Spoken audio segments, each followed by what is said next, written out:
تتم الصالحات الذي علم القرآن وأكرمنا بالإسلام وأنعم علينا بالإيمان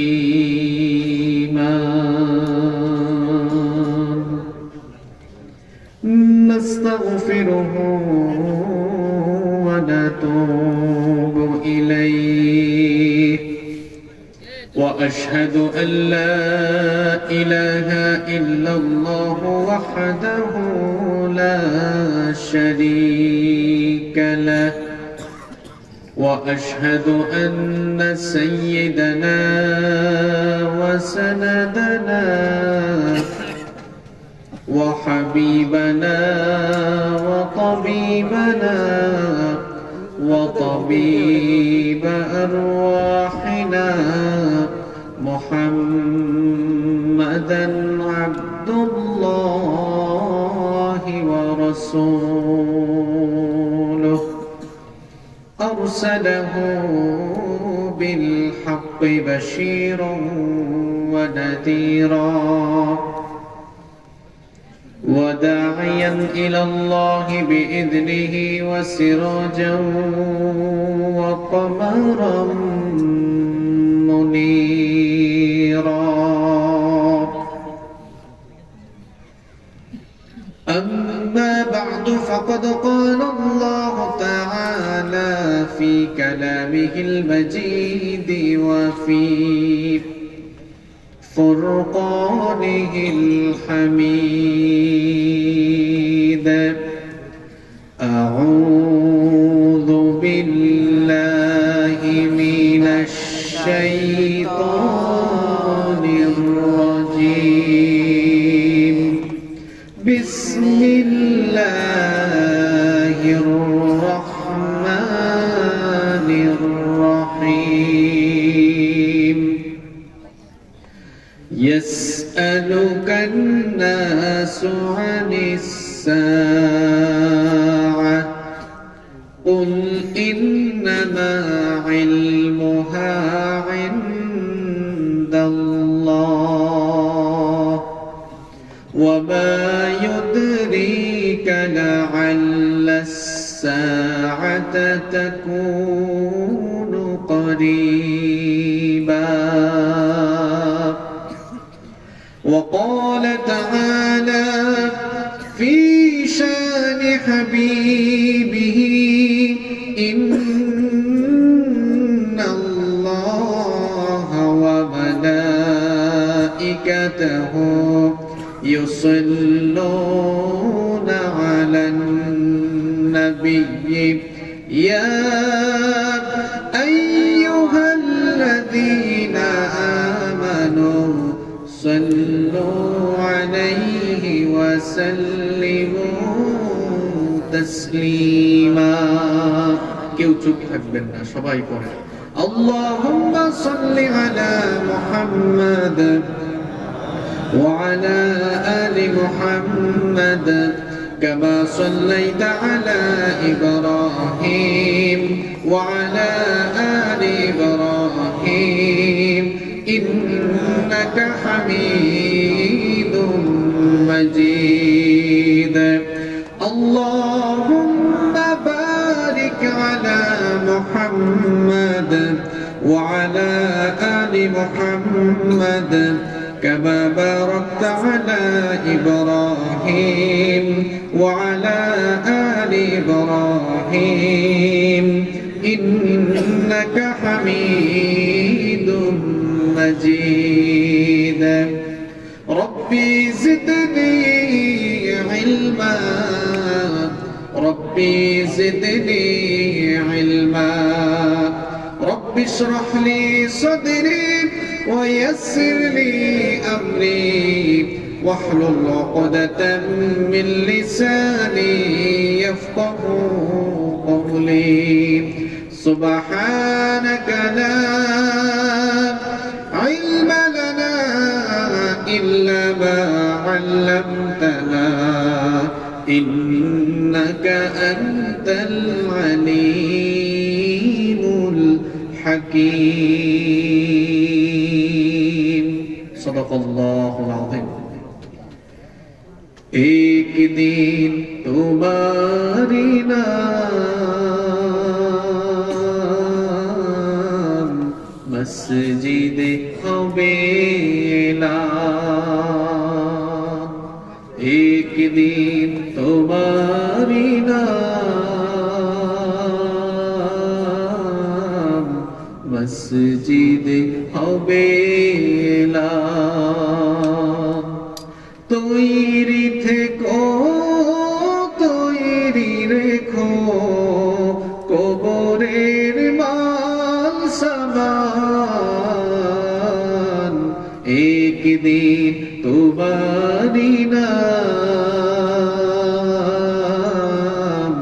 মসজিদে হবেলা, একদিন তোমারি নাম মসজিদে হবেলা।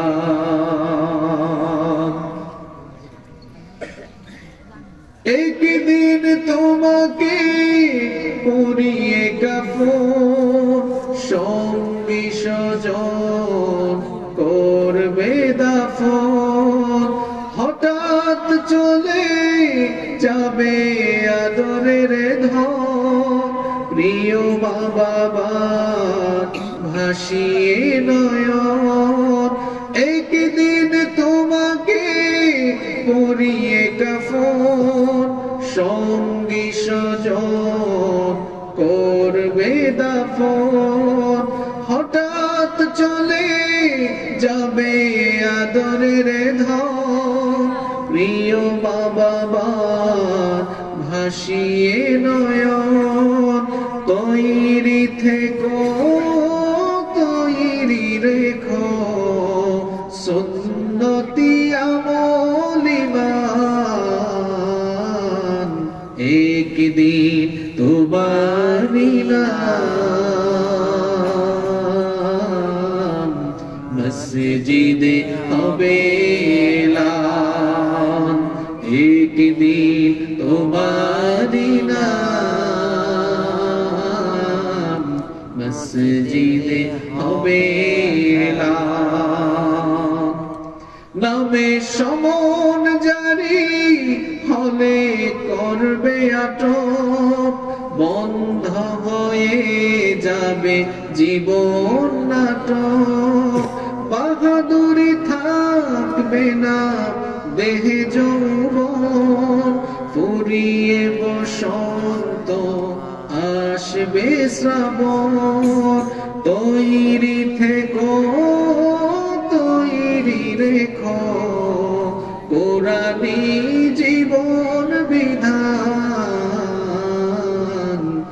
একদিন তোমারি নাম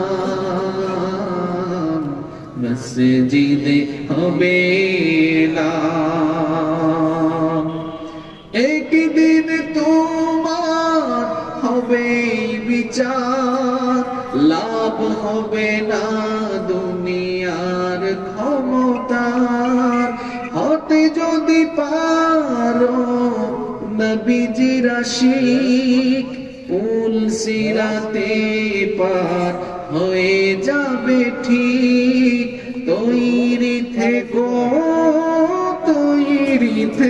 তৈরি রেখো জান্নাতি হওয়ার সোপান, একদিন তোমারি নাম মসজিদে হবেলা, একদিন তোমারি নাম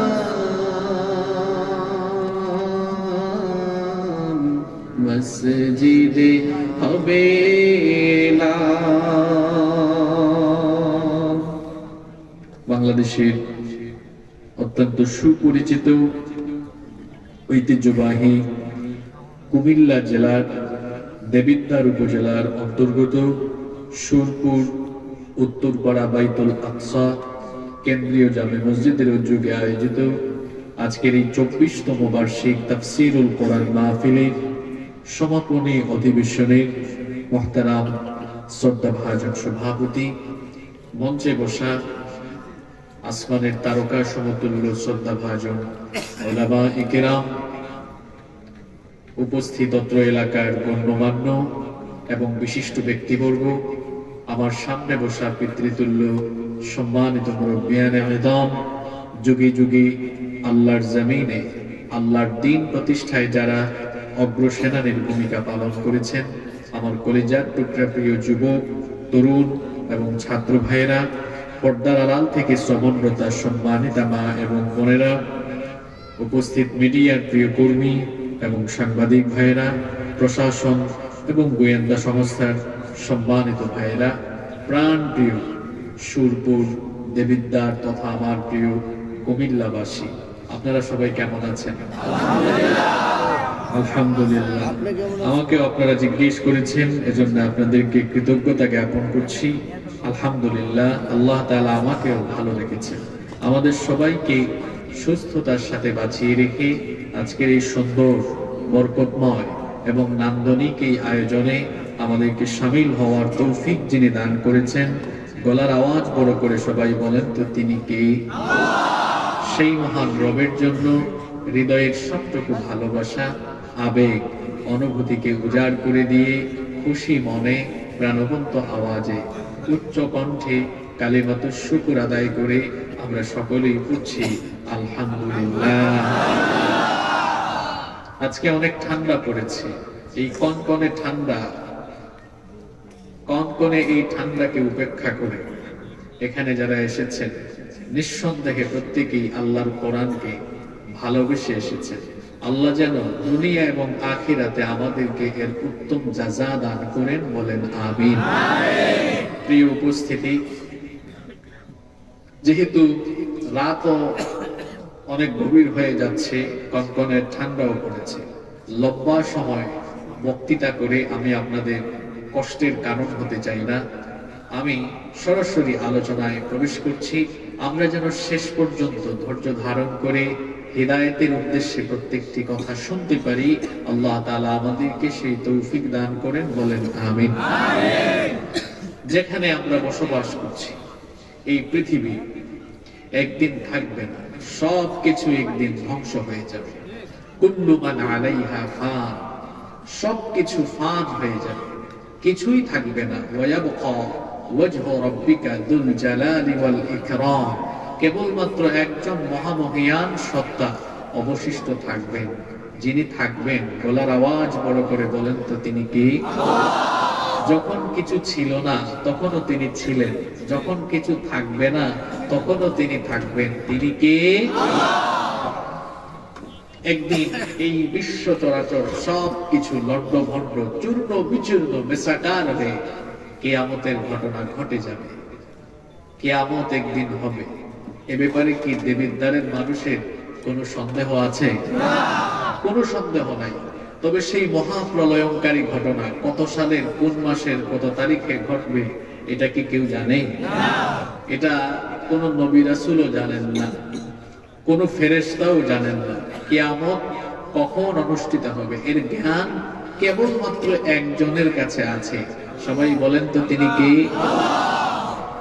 নবী করিম সাল্লাল্লাহু আলাইহি ওয়াসাল্লাম তিনি যখন কিয়ামতের কথা বলতেন, কাফির মুশরিকরা বলতো, তারা বলতো মুহাম্মদ, আমরা বলি সাল্লাল্লাহু আলাইহি ওয়াসাল্লাম, তুমি যে কিয়ামতের কথা বলো, তুমি যে কিয়ামতের কথা আমাদেরকে শোনাও, ওই কিয়ামত কোন দিন অনুষ্ঠিত হবে, কিভাবে সবকিছু ধ্বংস হবে, আর সেটা কখন হবে? তারা যখন নবীজির কাছে কিয়ামতের খবর জানতে চাইতো, আল্লাহ তাআলা তখন নবীজির কাছে আয়াত নাযিল করলেন।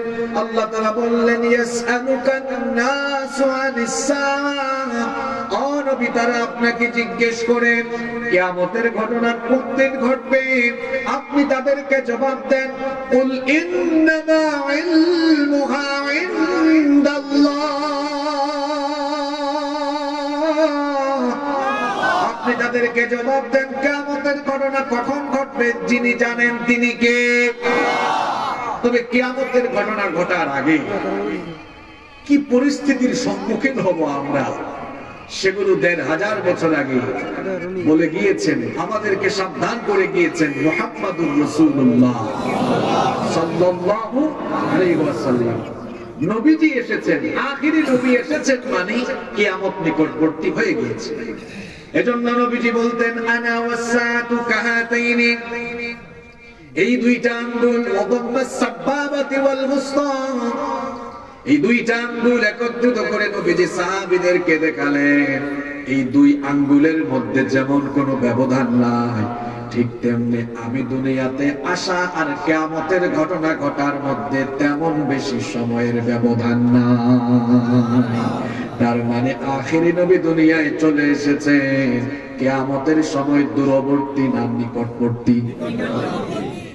কিয়ামতের সবচেয়ে বড় আলামত এটা যে নবীজি চলে এসেছেন, আখিরি নবী চলে এসেছেন, আর কোন নবী দুনিয়ায় আসবেন না।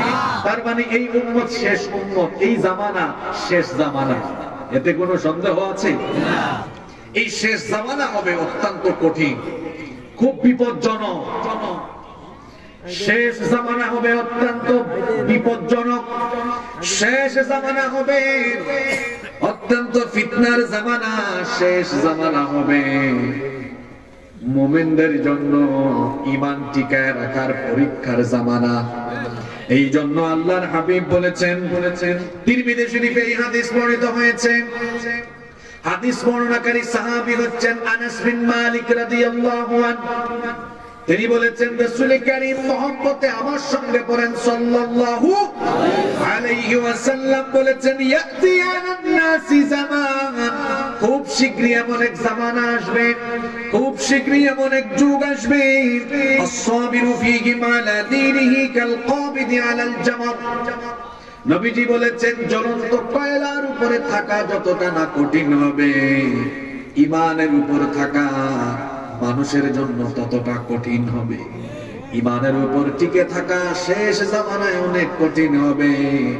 আল্লাহর হাবিব বলেছেন, সময়টা এত সাংঘাতিক হবে, ইউসবিহুর রাজুলু মুমিনান ওয়া ইউমসি কাফিরা, সকালবেলা ঘুম থেকে উঠবে মানুষ ঈমানদার হয়ে, সন্ধ্যাবেলা কাফির হয়ে যাবে। শুধু তাই নয়, ওয়া ইউমসি মুমিনান ওয়া ইউসবিহু কাফিরা, সন্ধ্যাবেলা রাতের বেলা ঈমানদার থাকবে, সকালবেলা কাফির হয়ে যাবে। অর্থাৎ সকালবেলা মুমিন থাকলে সন্ধ্যায় কাফির, সন্ধ্যা বা রাতে মুমিন থাকলে সকালবেলা কাফির। ওই জামানা বড় ভয়ঙ্কর জামানা, শেষ জামানা হলো ফিতনার জামানা, শেষ জামানা হলো অত্যন্ত বিপজ্জনক, শেষ জামানা হলো ঈমান টিকিয়ে রাখার জন্য অত্যন্ত কঠিন সময়। ওই সময়টা এমন হবে, আল্লাহর নবী বলেছেন, এই হাদিসের বর্ণনাকারী সাহাবী হচ্ছেন আসাদুল্লাহিল গালিব শেরে খুদা আলী রাদিয়াল্লাহু আনহু কাররামাল্লাহু ওয়াজহাহু। তিনি বলেছেন, রাসূল কারীম পড়েন আমার সঙ্গে সাল্লাল্লাহু আলাইহি ওয়াসাল্লাম বলেছেন, ইউশিকু আন ইয়াতিয়া আলান নাসি জামান, খুব শীঘ্রই মানুষের উপরে এমন এক জামানা আবর্তিত হবে, এমন এক যুগ আসবে, লা ইয়াবকা মিনাল ইসলামি ইল্লা ইসমুহু, ইসলাম শুধুমাত্র নামে মাত্র থাকবে, আনুষ্ঠানিকতার মধ্যে সীমাবদ্ধ হয়ে যাবে, কিন্তু ইসলামের মূল শিক্ষা কোন মুসলমানের জীবনে থাকবে। তাকায় দেখেন তো আজকের সমাজের দিকে, ইসলাম শুধু নামে আছে, মসজিদ মাদ্রাসা ইসলাম সীমাবদ্ধ হয়ে গিয়েছে, কিন্তু ইসলাম শিক্ষাঙ্গনে নাই, ইসলাম আইন অঙ্গনে নাই, ইসলাম আজকে অর্থনৈতিক অঙ্গনে নাই, ইসলাম আজকে রাজনৈতিক অঙ্গনে নাই, রাষ্ট্রীয় অঙ্গনে ইসলাম নাই। নাকি আছে? কোরআন দিয়ে মসজিদ চলে, ইসলামের আইন অনুযায়ী মসজিদ চলে, কিন্তু ইসলামের বিধান অনুযায়ী ফৌজদারি দেওয়ানি দণ্ডবিধি দেওয়া হয় না। আল্লাহ তাআলা আমাদের জীবন পরিচালনার জন্য বিধান দিলেন, এই বিধানকে আমরা বাদ দিয়ে দিলাম। দেওয়ানি দণ্ডবিধি, ফৌজদারি দণ্ডবিধি আমরা বানালাম, আমরা অ্যাক্ট বানালাম, আইন বানালাম। সেই আইন দিয়ে আমরা বিচার করছি বলে, মানুষের বানানো আইন দিয়ে বিচার হয় বলে দেখা যায় এই বিচার ব্যবস্থার কারণে দিন যত যায় চোর ডাকাত আর দুর্নীতিবাজ বাড়ে না কমে। কিন্তু আপনি আল্লাহর কিতাব অনুযায়ী একটা চুরির বিচার করে দেখেন, আল্লাহর কিতাব অনুযায়ী একটা চুরির বিচার করলে এই বিচার দেখে সবগুলো চোর তারের মতো সোজা হয়ে যাবে। নবীজি বলেছেন শেষ জামানা খুব ভয়ঙ্কর, লা ইয়াবকা মিনাল ইসলামি ইল্লা ইসমুহু, ইসলাম শুধু নামে থাকবে কিন্তু ইসলামের আদর্শ থাকবে না। ওয়ালা ইয়াবকা মিনাল কুরআনি ইল্লা রাসমুহু, কোরআন শুধু কোরআনের পাতায় লেখা থাকবে কিন্তু কোরআনের কোন শিক্ষা মুসলমানদের জীবনে থাকবে না। সেই জামানা এমন, অন্য হাদিসে এসেছে নবীজি বলেছেন ইয়াকফুরু ফীহিল কুরআ, সেই জামানায় সেই সময়ে কোরআনের তেলাওয়াতকারী থাকবে, ওয়া ইয়াকবিদুল ইলম ওয়া ইউকবাদুল ইলম, কিন্তু সেই জামানায় কোরআন বুঝে, অন্য রিওয়ায়াতে এসেছে ওয়া ইউকবাদুল ফুকাহা, কোরআনের তেলাওয়াতকারী থাকবে কিন্তু কোরআন বুঝে এমন মানুষের সংখ্যা কমে যাবে। আমাদের দেবিদ্বারে কোরআন তেলাওয়াত জানে এমন মানুষের সংখ্যা বেশি নাকি কোরআন বুঝে এমন মানুষের সংখ্যা বেশি? আপনারা কথা বুঝেন নাই? আপনাদের দেবিদ্বারে কোরআন তিলাওয়াত জানে এমন মানুষের সংখ্যা বেশি নাকি কোরআন বুঝে এমন মানুষের সংখ্যা বেশি? নবীজির কথা মিলে তো আমাদের সাথে। নবীজি বলেছেন শেষ জামানার মানুষ শুধু কোরআনের তিলাওয়াত নিয়ে পড়ে থাকবে কিন্তু কোরআন বুঝবে না। মাসাজিদুহুম আমিরাতুন ওয়া হিয়া খরাবুন মিনাল হুদা, তাদের এলাকার মসজিদগুলো থাকবে টাইলসওয়ালা, মসজিদে এসি থাকবে, চাকচিক্যময় থাকবে, মসজিদগুলো সুন্দর থাকবে কিন্তু মসজিদগুলো মুসল্লি শূন্য হবে। ওয়া হিয়া খরাবুন মিনাল হুদা, হিদায়াত শূন্য হয়ে যাবে। তাকায়া দেখেন আমাদের মসজিদগুলোর দিকে, আজকে গ্রামের মসজিদও এসি আছে, গ্রামের মসজিদগুলো কত সুন্দর। আমার নবীর জামানায় মসজিদ ছিল কাঁচা, মুসল্লি ছিল পাকা, আর আমাদের জামানায় মসজিদ হয়েছে পাকা কিন্তু মুসল্লির অভাবে মসজিদ ফাঁকা। এশার নামাজে মানুষ নাই, যে এলাকায় ওয়াজ মাহফিল, তাফসীর মাহফিল হয়, প্রধান বক্তা উঠলে জায়গা হয় না, কিন্তু ওই এলাকার মসজিদে এশার নামাজে আবার এক কাতারও মানুষ হয় না। এগুলো হলো কিয়ামতের আলামত। রাত 12টা পর্যন্ত প্যান্ডেল ফিল আপ, কিন্তু সকালবেলা ভোরবেলা ফজরের নামাজে মানুষ হয় 7 জন 8 জন, এমনকি মাহফিল কমিটির লোকরা পর্যন্ত ফজরের নামাজে আসে না। এগুলো হলো কিয়ামতের আলামত। মাসাজিদুহুম আমিরাতুন ওয়া হিয়া খরাবুন মিনাল হুদা, মসজিদগুলো হবে চাকচিক্যময় কিন্তু মসজিদগুলো হবে হেদায়েত শূন্য। আল্লাহর নবী আরো বললেন উলামাউহুম শাররুম মান তাহতা আদিমিস সামা, সেই জামানার আলেমরা হবে আসমানের নিচে নিকৃষ্ট। সেই জামানার আলেমগুলো এমন হবে, সবাই না, কিছু সংখ্যক আলেম ফাসিক ফুজ্জারদের পদলেহন করবে, ফাসিক ফুজ্জারদের প্রশংসা করবে সামান্য পদ পদবীর আশায়, জিলাপি বিরানির আশায়, আর সামান্য দুনিয়াবি স্বার্থের আশায় ফাসিক ফুজ্জারদের পা টিপাটিপি করবে। অবশ্য এই ধরনের আলেম এখন সমাজে নাই, আছে? শেষ জামানা অত্যন্ত ভয়ঙ্কর। এই জামানা হবে এমন, গোটা পৃথিবীতে মুসলমানরা হবেন নিপীড়িত, মুসলমানরা হবেন নির্যাতিত, মুসলমানদের মাথার উপরে শেষ জামানায় জালিম শাসক গোষ্ঠী চাপায়া দেওয়া হবে। কথাগুলো কি এই হুজুরের নাকি বড় হুজুরের? বড় হুজুরকে মুহাম্মাদুর রাসূলুল্লাহ সাল্লাল্লাহু আলাইহি। আল্লাহর নবী বলেছেন আখিরি জামানায় তোমরা ঈমান কেমনে বাঁচায় রাখবা, ঈমান বাঁচায় রাখা বড় কঠিন হবে, কারণ শেষ জামানায় নবীজি বলেছেন সায়াকুনু আলাইকুম উমারাউ ইয়াকফুনা লিআনফুসিহিম মা লা ইয়াকফুনা লাকুম, শেষ জামানায় এমন কিছু জালিম শাসকের আগমন হবে ওই শাসকেরা নিজেদের ক্ষমতার স্বার্থে সিদ্ধান্ত নেবে, তোমাদের স্বার্থে, দেশের স্বার্থে, জনগণের স্বার্থে, ইসলামের স্বার্থে তারা ডিসিশন নেবে না, তারা সিদ্ধান্ত নেবে তাদের নিজেদের ক্ষমতার স্বার্থে। যেহেতু হাদিসটা গুরুত্বপূর্ণ, ওই জন্য আমি হাদিসটা আবার রিপিট করছি। নবীজি বলেছেন, সায়াকুনু আলাইকুম উমারাউ ইয়াকদুনা লিআনফুসিহিম মা লা ইয়াকদুনা লাকুম। খুব শীঘ্রই শেষ জামানায় তোমাদের উপরে এমন শাসক বর্গ আসবে যারা তোমাদের স্বার্থে সিদ্ধান্ত নিবে না, সিদ্ধান্ত গ্রহণ করবে তার নিজের ক্ষমতার স্বার্থে, এমন এমন ডিসিশন নেবে, ইন আসাইতুমুহুম কাতালুকুম, তোমরা যদি তখন তাদের সিদ্ধান্তের বিরোধিতা করো তারা তোমাদেরকে মেরে ফেলবে। ওয়া ইন আতাতুমুহুম আদাল্লুকুম, আর তাদের সিদ্ধান্ত যদি তোমরা মেনে নাও ঈমান হারা হয়ে যাবে। আপনারা আছেন না ঘুমাই গেছেন? যেগুলা বলতেছি এই পরীক্ষায় আপনারা কয়েকদিন পরে পড়বেন।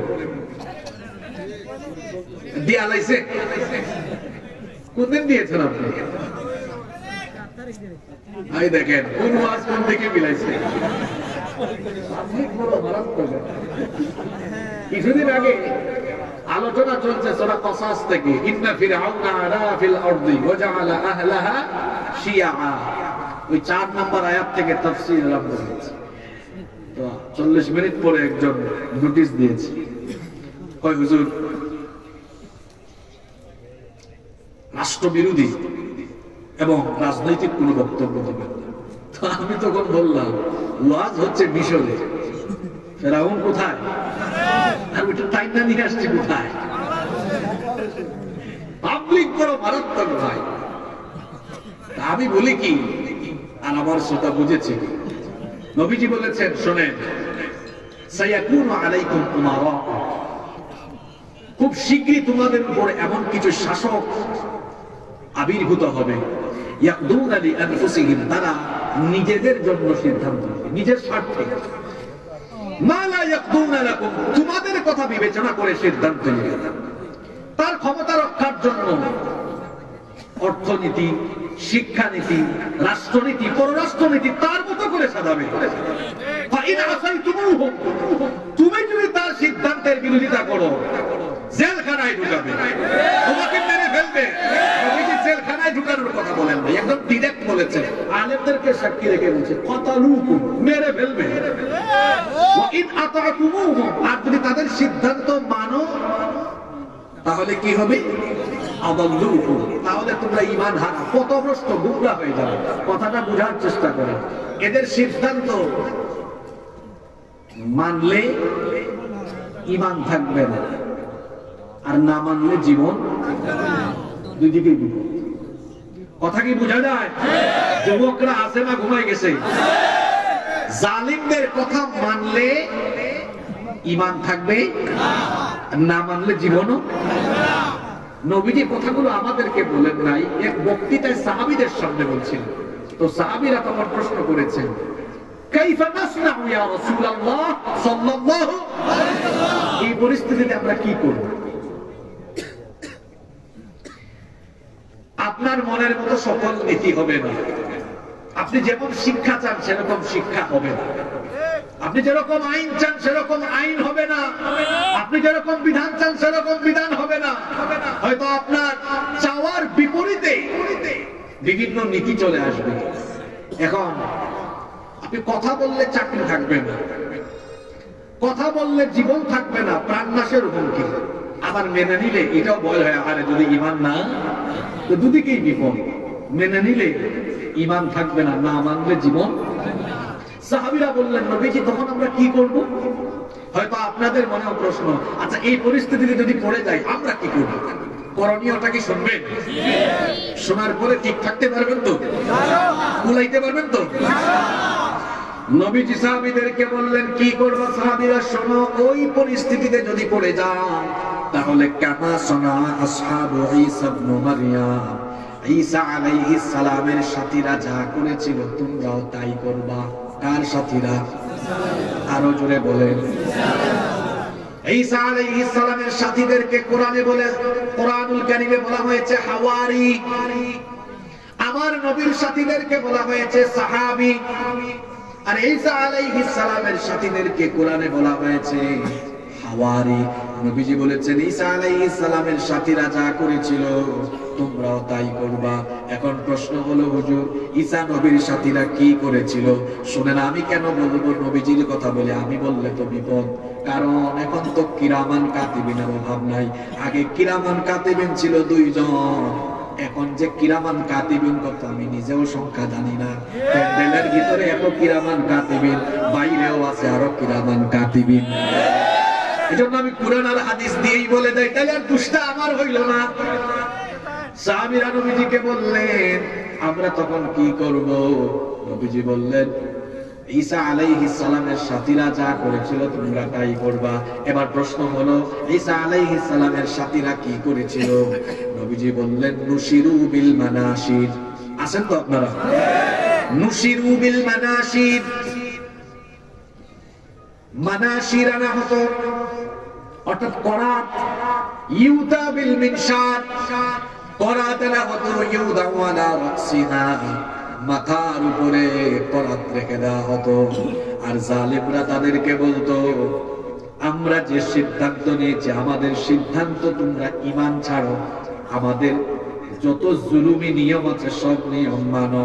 ঈসা নবীর সাথীদের মাথার উপরে করাত রেখে, এর সবসময় তো আবেগের ওয়াজ শুনেন, আজকে একটু বুঝেন, এরকম মাথার উপরে করাত রেখেছে আর বলেছে শোনো আমার সিদ্ধান্ত মানো। যারা বলেছে এরা আলেম না জালেম? আরো জোরে বলেন। জালেম বলেছে মাথার উপর করাত রাখলাম, আমার সিদ্ধান্ত মানো নইলে জীবনের মায়া ছাড়ো।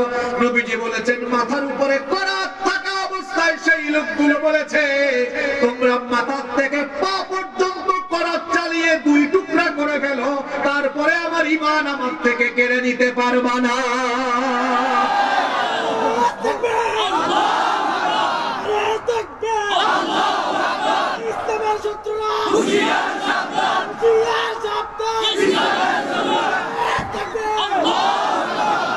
وحملوا على الخشب। হাদিসটা শেষ করার পরে স্লোগান দিলে ভালো হতো, একটু শেষ করি, কথা বাকি আছে এখানে। وحملوا على الخشب, শুধু তাই নয়, শুলে চড়ানো হতো। শুল বুঝেন তো আপনারা? শুলে চড়িয়ে বলা হতো দেখো একটু পরেই জীবন কেড়ে নিব, হয় আমাদের সিদ্ধান্ত মানো নইলে জীবনের মায়া ছাড়ো। শুলে চড়িয়ে যখন তাদেরকে বলা হতো তারা বলতো জালিমের গোষ্ঠী, ইমানদার একবারই মরে বারবার মরে না, মেরে ফেল, তারপরেও তোদের সিদ্ধান্ত গ্রহণ করায়া আমাকে ঈমান হারা করতে পারবি না। এবার আসেন শেষের অংশটা। এই অংশটা আমাকে খুব বেশি প্রেরণা দেয়, এত প্রেরণাদায়ক কথা। সুবহানাল্লাহ। নবীজি বললেন মাউতুন ফি তাআতিল্লাহি খায়রুম মিন হায়াতিন ফি মাসিয়াতিল্লাহ। আল্লাহর ইবাদতের উপরে বেঁচে থাকার চাইতে আল্লাহর আনুগত্যের উপরে মরে যাওয়াই অনেক ভালো। মাউতুন ফি তাআতিল্লাহি খায়রুম, মাউতুন ফি তাআতিল্লাহি খায়রুম মিন হায়াতিন ফি মাসিয়াতিল্লাহ। আল্লাহর ইবাদতের উপরে আল্লাহ নারাজ হবেন এই রকম সিদ্ধান্ত মেনে নিয়ে বেঁচে থাকার চাইতে আল্লাহর আনুগত্যের উপরে মরে যাওয়া আমার জন্য অনেক ভালো। সুবহানাল্লাহ। আগামীর পরীক্ষায় কিভাবে পাস করবেন এই উত্তর এই হাদিসের ভিতরে আছে না নাই? আছে। হয়তো এরকম পরিস্থিতি আসতে পারে, যেহেতু এটা শেষ জামানা, হাদিসটাও নবীজি শেষ জামানার মানুষদেরকে উদ্দেশ্য করে বলেছেন। নবীজি বলেছেন শেষ জামানায় এমন জালিমরা আসবে যারা দিন বিরোধী কুরআন বিরোধী অনেক ডিসিশন নেবে, তোমরা তাদের ডিসিশন মানলে ঈমান হারা আর তাদের বিরুদ্ধে গেলে জীবন হারা। কোনটা করবা? নবীজি বলেছেন ঈসা নবীর সাথীদের মতো তাদেরকে করাত চালিয়ে তাদেরকে মৃত্যুর ভয় দেখিও। জালিমরা যেভাবে মাথা নোয়াতে পারে নাই, ঠিক তোমরা সেইভাবে ঈমানের জন্য মাথা উঁচু করে থাকবা, শাহাদাতের ইফতিহারে শামিল হয়ে যাবা, তাও জালিমের সামনে মাথা নত করবা না। আল্লাহ এমন ঈমান আমাদেরকে দান করে দাও। আরে তাকবীর, কুরআনের আলো ঘরে ঘরে যাও, হাদিসের আলো ঘরে ঘরে যাও, তাকবীর। কোন জামানা নিয়ে আলোচনা হচ্ছে? জোরে বলেন, আরো জোরে বলেন। আসি আমরা কোন জামানায়? বাস্তব বছর যখন যেটা দরকার। নবীজি বলেছেন ওই শেষ জামানায় গোটা বিশ্বে গোটা পৃথিবীতে মুসলমানদের পরিস্থিতি কেমন হবে শোনো।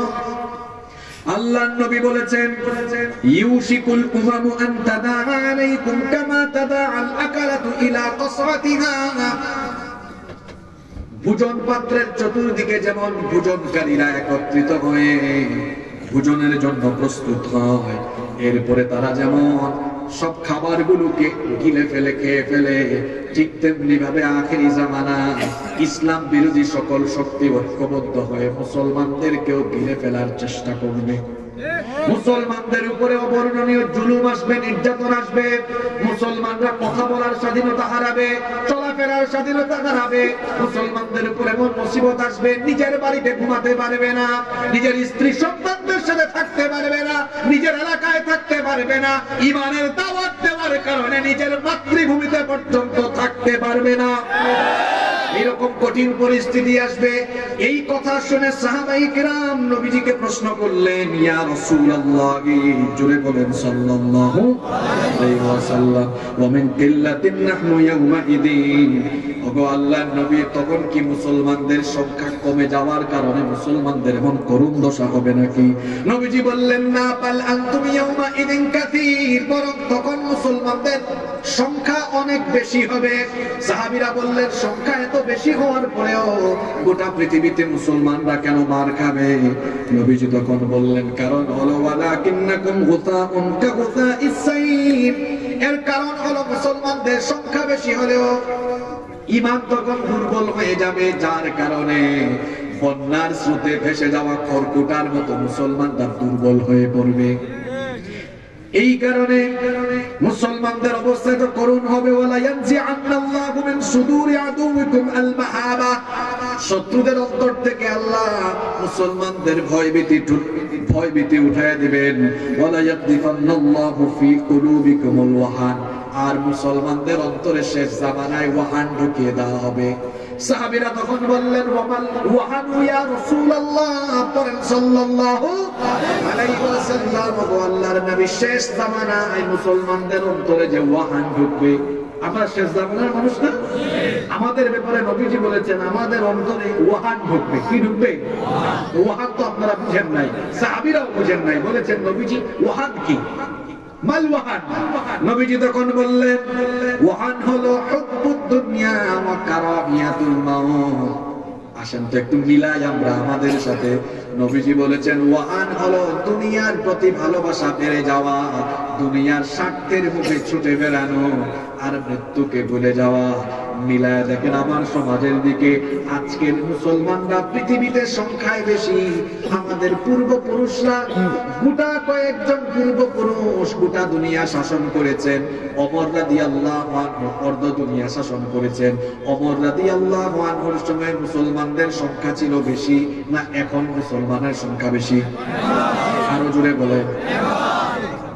এখন সংখ্যা বেশি, কিন্তু এখন সারা দুনিয়ায় মার খাই আমরা। যদি আমাদের হাতে ক্ষমতা থাকতো, ফিলিস্তিনে আমাদের ভাই বোনরা মার খেত না, কাশ্মীরে আমাদের ভাই বোনরা মার খেত না। অর্ধ দুনিয়া শাসন করলেন ওমর রাদিয়াল্লাহু আনহুর সংখ্যা কম ছিল। কেন? কারণ অন্তরের মধ্যে হুব্বুদ দুনিয়া ছিল না, অন্তরের মধ্যে দুনিয়ার ভালোবাসা ছিল না। খালিদ ইবনুল ওয়ালিদ,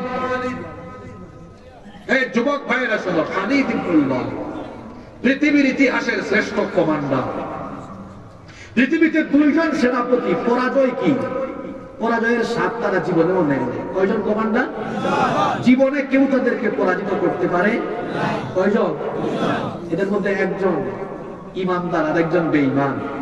বেঈমানটার নাম হলো মঙ্গোলিয়ান কমান্ডার চেঙ্গিস খান। এখানে তরুণ যুবকরা হয়তো চেঙ্গিস খানের নাম শুনেছে। মঙ্গোলিয়ান কমান্ডার চেঙ্গিস খান কোন যুদ্ধে পরাজিত, আর ইসলামের এই বীর সিপাহসালার খালিদ ইবনুল ওয়ালিদ কোন যুদ্ধে তিনি পরাজিত। খালিদ ইবনুল ওয়ালিদ তিনি গিয়েছেন, দেখেন হুব্বুদ দুনিয়া আর কারাহিয়াতুল মাউতের কথায় এটা চলে এসেছে। আমরা এখন মরণকে অনেক ভয় পাই। বলবেন কেন? চোখের সামনে জুলুম অত্যাচার হচ্ছে, কথা বলে না, কয় আমার প্রাণের মায়া। যদি মরে যাই, কারাহিয়াতুল মাউত আমাদের অন্তরে ঢুকেছে। আর আমাদের পূর্বপুরুষরা সংখ্যায় কম হয়ে পৃথিবী ধাপিয়ে বেরিয়েছেন কেন শোনেন, কারণটা কি? খালিদ ইবনুল ওয়ালিদের নেতৃত্বে মুসলমানরা গিয়েছে রোমানদের বিরুদ্ধে লড়াই করতে। সেই সময় রোমান ছিল পৃথিবীর সবচেয়ে শক্তিশালী এক সাম্রাজ্য। রোমান কমান্ডার যুদ্ধের মাঠে খালিদ ইবনুল ওয়ালিদকে ডাক দিয়ে বলল, খালিদ, তুমি একজন বীর যোদ্ধা, তুমি একজন সাহসী, আমার কোনো সন্দেহ নাই, কিন্তু তুমি কাদেরকে মোকাবেলা করতে এসেছো তুমি কি জানো? পৃথিবীর শ্রেষ্ঠ সেনাবাহিনীর বিরুদ্ধে তুমি লড়তে এসেছো। আমার রোম বাহিনী পৃথিবীর শ্রেষ্ঠ বাহিনী, শ্রেষ্ঠ সেনাবাহিনী। আমাদের অস্ত্র হলো পৃথিবীর সেরা অস্ত্র, আমাদের যোদ্ধা পৃথিবীর সেরা যোদ্ধা। আর আমি তো কমান্ডার, আমার ব্যাপারে তো জানোই, পৃথিবীর সেরা কমান্ডার। তুমি একজন কমান্ডার, ভালো যোদ্ধা, আমার কোনো সন্দেহ। তোমার বাহিনীতে কাদেরকে নিয়ে আসছো? গরিব, অস্ত্র শস্ত্র তোমাদের ঠিকঠাক মতো নাই। আজ রোমান বাহিনীর সামনে কোন সাহসে আসলে তোমার সাথে যারা এসেছে এখানেই তাদের আজকে কবর হবে। মানে অবস্থাটা হচ্ছে এমন, মানে বাংলাদেশের কোন বাহিনী গিয়েছে আমেরিকার সাথে লড়ার জন্য, আর আমেরিকার কোন কমান্ডারের কথা বলতেছে। খালিদ ইবনুল ওয়ালিদ তখন ভয় পাইয়া যুদ্ধের মাঠ ছেড়ে পালাইছে, তাই না? জোরে বলেন। তিনি তখন কি বললেন, কি সুন্দর কথা, জিতুকুম মিন কওমিন ইউহিব্বুনাল মাউতা কামা তুহিব্বুনাল হায়াত। জিতুকুম মিন কওমিন ইউহিব্বুনাল মাউতা কামা তুহিব্বুনাল হায়াত। তোমরা বেঁচে থাকা যেমন ভালোবাসো, পছন্দ করো, আমার সাথীরা ঠিক তার বিপরীত, ইসলামের জন্য, দ্বীনের জন্য মরে যাওয়াকে তারা পছন্দ করে। আমাদের পূর্বপুরুষরা তারা দুনিয়াতে বেঁচে থাকার চাহিদা বেশি ছিল না, দ্বীনের জন্য জীবন দেওয়ার স্বপ্ন বেশি ছিল। এই জন্য তারা পৃথিবীতে মাথা উঁচু করে দাঁড়িয়েছিলেন। আজ মুসলমানদের সংখ্যা এত বেশি, কেন দুর্বল হবে? নবীজি হাদিসে ব্যাখ্যা দিয়েছেন, মুসলমানদের অন্তরে হুব্বুদ দুনিয়া, দুনিয়ার প্রতি ভালোবাসা ঢুকে যাবে। কত যুবক আছে সে তার নেতার কাছ থেকে কিছু সুযোগ সুবিধা পাবে বলে ওই নেতার ইসলাম বিরোধী নীতির পক্ষে গিয়ে নেতার সামনে পিছে সামচামি করে। এটার নাম হুব্বুদ দুনিয়া, এটার নাম দুনিয়ার প্রতি মোহ, দুনিয়ার ভালোবাসায় আল্লাহ ভুলে যাওয়া। কষ্ট হচ্ছে নাকি আপনাদের? ওয়াকারাহিয়াতুল মাউত। শেষ জামানার মানুষ মৃত্যু পছন্দ করে, মরণকে ভয় করে, মৃত্যুকে ভয় পায়। বেঈমান, কাফির, মুশরিক, মুনাফিক, কারণ ওর জন্য দুনিয়াটা জান্নাত, মরে গেলে তার জন্য শাস্তি আছে না নাই? এজন্য মরণকে তারা ভয় পায়। কিন্তু ঈমানদার মরণকে ভয় পায় না, ঈমানদার মরণকে তার জান্নাতে যাওয়া একটা সেতু মনে করে। সুবহানাল্লাহ। আমার জাতীয় কবিকে আমি খুব ভালোবাসি, কারণ তিনি এত সুন্দর সুন্দর লেখনী আমাদেরকে উপহার দিয়েছেন। তিনি কত চমৎকার করে না বললেন, উহারা চাহুক দাসের জীবন, আমরা শহীদি দরজা চাই, নিত্য মৃত্যু ভিতরা, ওরা মৃত্যু কোথায় খুঁজে বেড়ায়। লোকটা কোরআন হাদিস কেমন জানতেন আমি জানি না, কিন্তু তার লেখনীগুলো এত সুন্দর, এত চমৎকার, যা কোরআন হাদিসের মূল থিমের সাথে মিলে যায়। আল্লাহ তার কবরকে তুমি জান্নাতুল ফেরদাউস বানিয়ে দাও। কার কথা বলছি বুঝতে পারছেন তো? হ্যাঁ, নজরুল ইসলাম, কাজী নজরুল ইসলাম।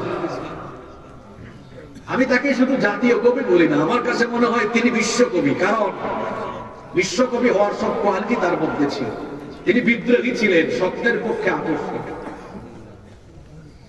যখন ব্রিটিশরা শোষণ করছে তখন এক কবি লিখলেন, তখন আমার অপরানো যাহা চাই তুমি তাই তাই। আর নজরুল তখন বিদ্রোহ করে লিখলেন, কারার ওই লৌহ কপাট ভেঙে ফেল করলে লোপাট, রক্ত জমাট শীতল পূজার ভাষা। এমন কবি তিনি ছিলেন। আল্লাহ তার কবরকে জান্নাতুল ফেরদাউস বানিয়ে দাও। আছি আমরা কোন জামানায়? এই শেষ জামানায় পৃথিবীতে মুসলমানদের সুদিন আসবে না দুর্দিন আসবে? জোরে বলেন। তবে এই দুর্দিন আবার থাকবে না।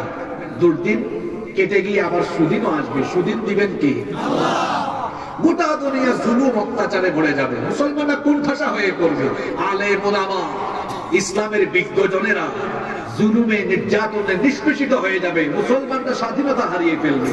মুসলমানরা কথা বলার স্বাধীনতা, মুসলমানরা চলাফেরার স্বাধীনতা, মুসলমানরা দিন পালন করার সকল স্বাধীনতা হারিয়ে ফেলবে। গোটা পৃথিবীতে ইসলামের সূর্য অস্তমিত হয়ে যাওয়ার মতো অবস্থা শুরু হয়ে যাবে। পৃথিবীর সব দিকে মুসলমানদের হাজারি আত্মহাত শুরু হবে। সারা দুনিয়ার মুসলমানরা তখন নতুন এক সূর্যোদয়ের অপেক্ষা করবে। গোটা দুনিয়াতে আত্মনাদ হাজারি শুরু হবে। আল্লাহ আমাদেরকে তুমি মুক্তি দাও, আমাদের জন্য তুমি ত্রাণকর্তা পাঠাও। ঠিক সেই সময়ে আল্লাহ তাআলা তামাম দুনিয়ার মুসলমানদেরকে এই সংকটময় পরিস্থিতি থেকে উত্তরণের জন্য ইমাম মাহদী আলাইহিস সালামকে পাঠিয়ে দিবেন। সুবহানাল্লাহ। শেষ জামানায় ইমাম মাহদী আসবেন। আর ইমাম মাহদী আলাইহিস সালাম যে আসবেন, আপনাদের কি কোনো সন্দেহ আছে? এখানে অনেক উলামা মাশায়েখ বসে আছেন। কিয়ামতের আলামত গুলো দুই প্রকার, আলামাতুস সুগরা ওয়া আলামাতুল কুবরা। ছোট আলামত আর বড় আলামত। ছোট ছোট আলামত প্রায় 130 এর উপরে আছে। এর মধ্যে ইমাম মাহদী আসার যতগুলো আলামত হাদিসে বলা হয়েছে, হাতে গোনা কয়েকটা আলামত ছাড়া আর সকল আলামত গুলো প্রকাশ হয়েছে। কোনটা প্রকাশিত হয়ে বারবার প্রকাশিত হচ্ছে। কিছু আলামত বাকি আছে, যেমন ফুরাত নদীর পানি শুকিয়ে গিয়ে ফুরাত নদী থেকে স্বর্ণের খনি উদ্ভাবন হওয়া, সেখানে যুদ্ধ হওয়া। তৃতীয় বিশ্বযুদ্ধ সামনে হবে, মালহামাতুল উজমা বা মালহামাতুল কুবরা। গোটা দুনিয়াতে একটা বিশ্বযুদ্ধ শুরু হয়ে যাবে। মুসলমানদের বিরুদ্ধে খ্রিস্টানরা লড়বে, ইহুদিরা লড়বে, আর সেই যুদ্ধে আল্লাহ মুসলমানদেরকে বিজয় দিবেন। আরো আসতে পারেন সুবহানাল্লাহ। যুবকরা শোনো, তরুণরা শোনো, সামনের পৃথিবী ভয়ানক। থার্ড ওয়ার্ল্ড ওয়ার, তৃতীয় বিশ্বযুদ্ধ অত্যাসন্ন। দেখেন না, তামাম দুনিয়ায় ইতিমধ্যে যুদ্ধের দামামা বেজে উঠেছে। সামনের সময়গুলো আরো ভয়ঙ্কর হবে। গোটা পৃথিবীতে মুসলমানরা নির্যাতিত হবে। এখন পৃথিবীতে মুসলমানরা আরামে আছে না মার খাচ্ছে? জোরে বলেন, আরামে আছে না মার খাচ্ছে?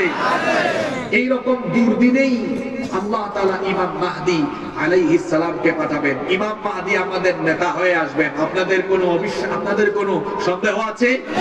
আপনাদের কোনো সন্দেহ আছে?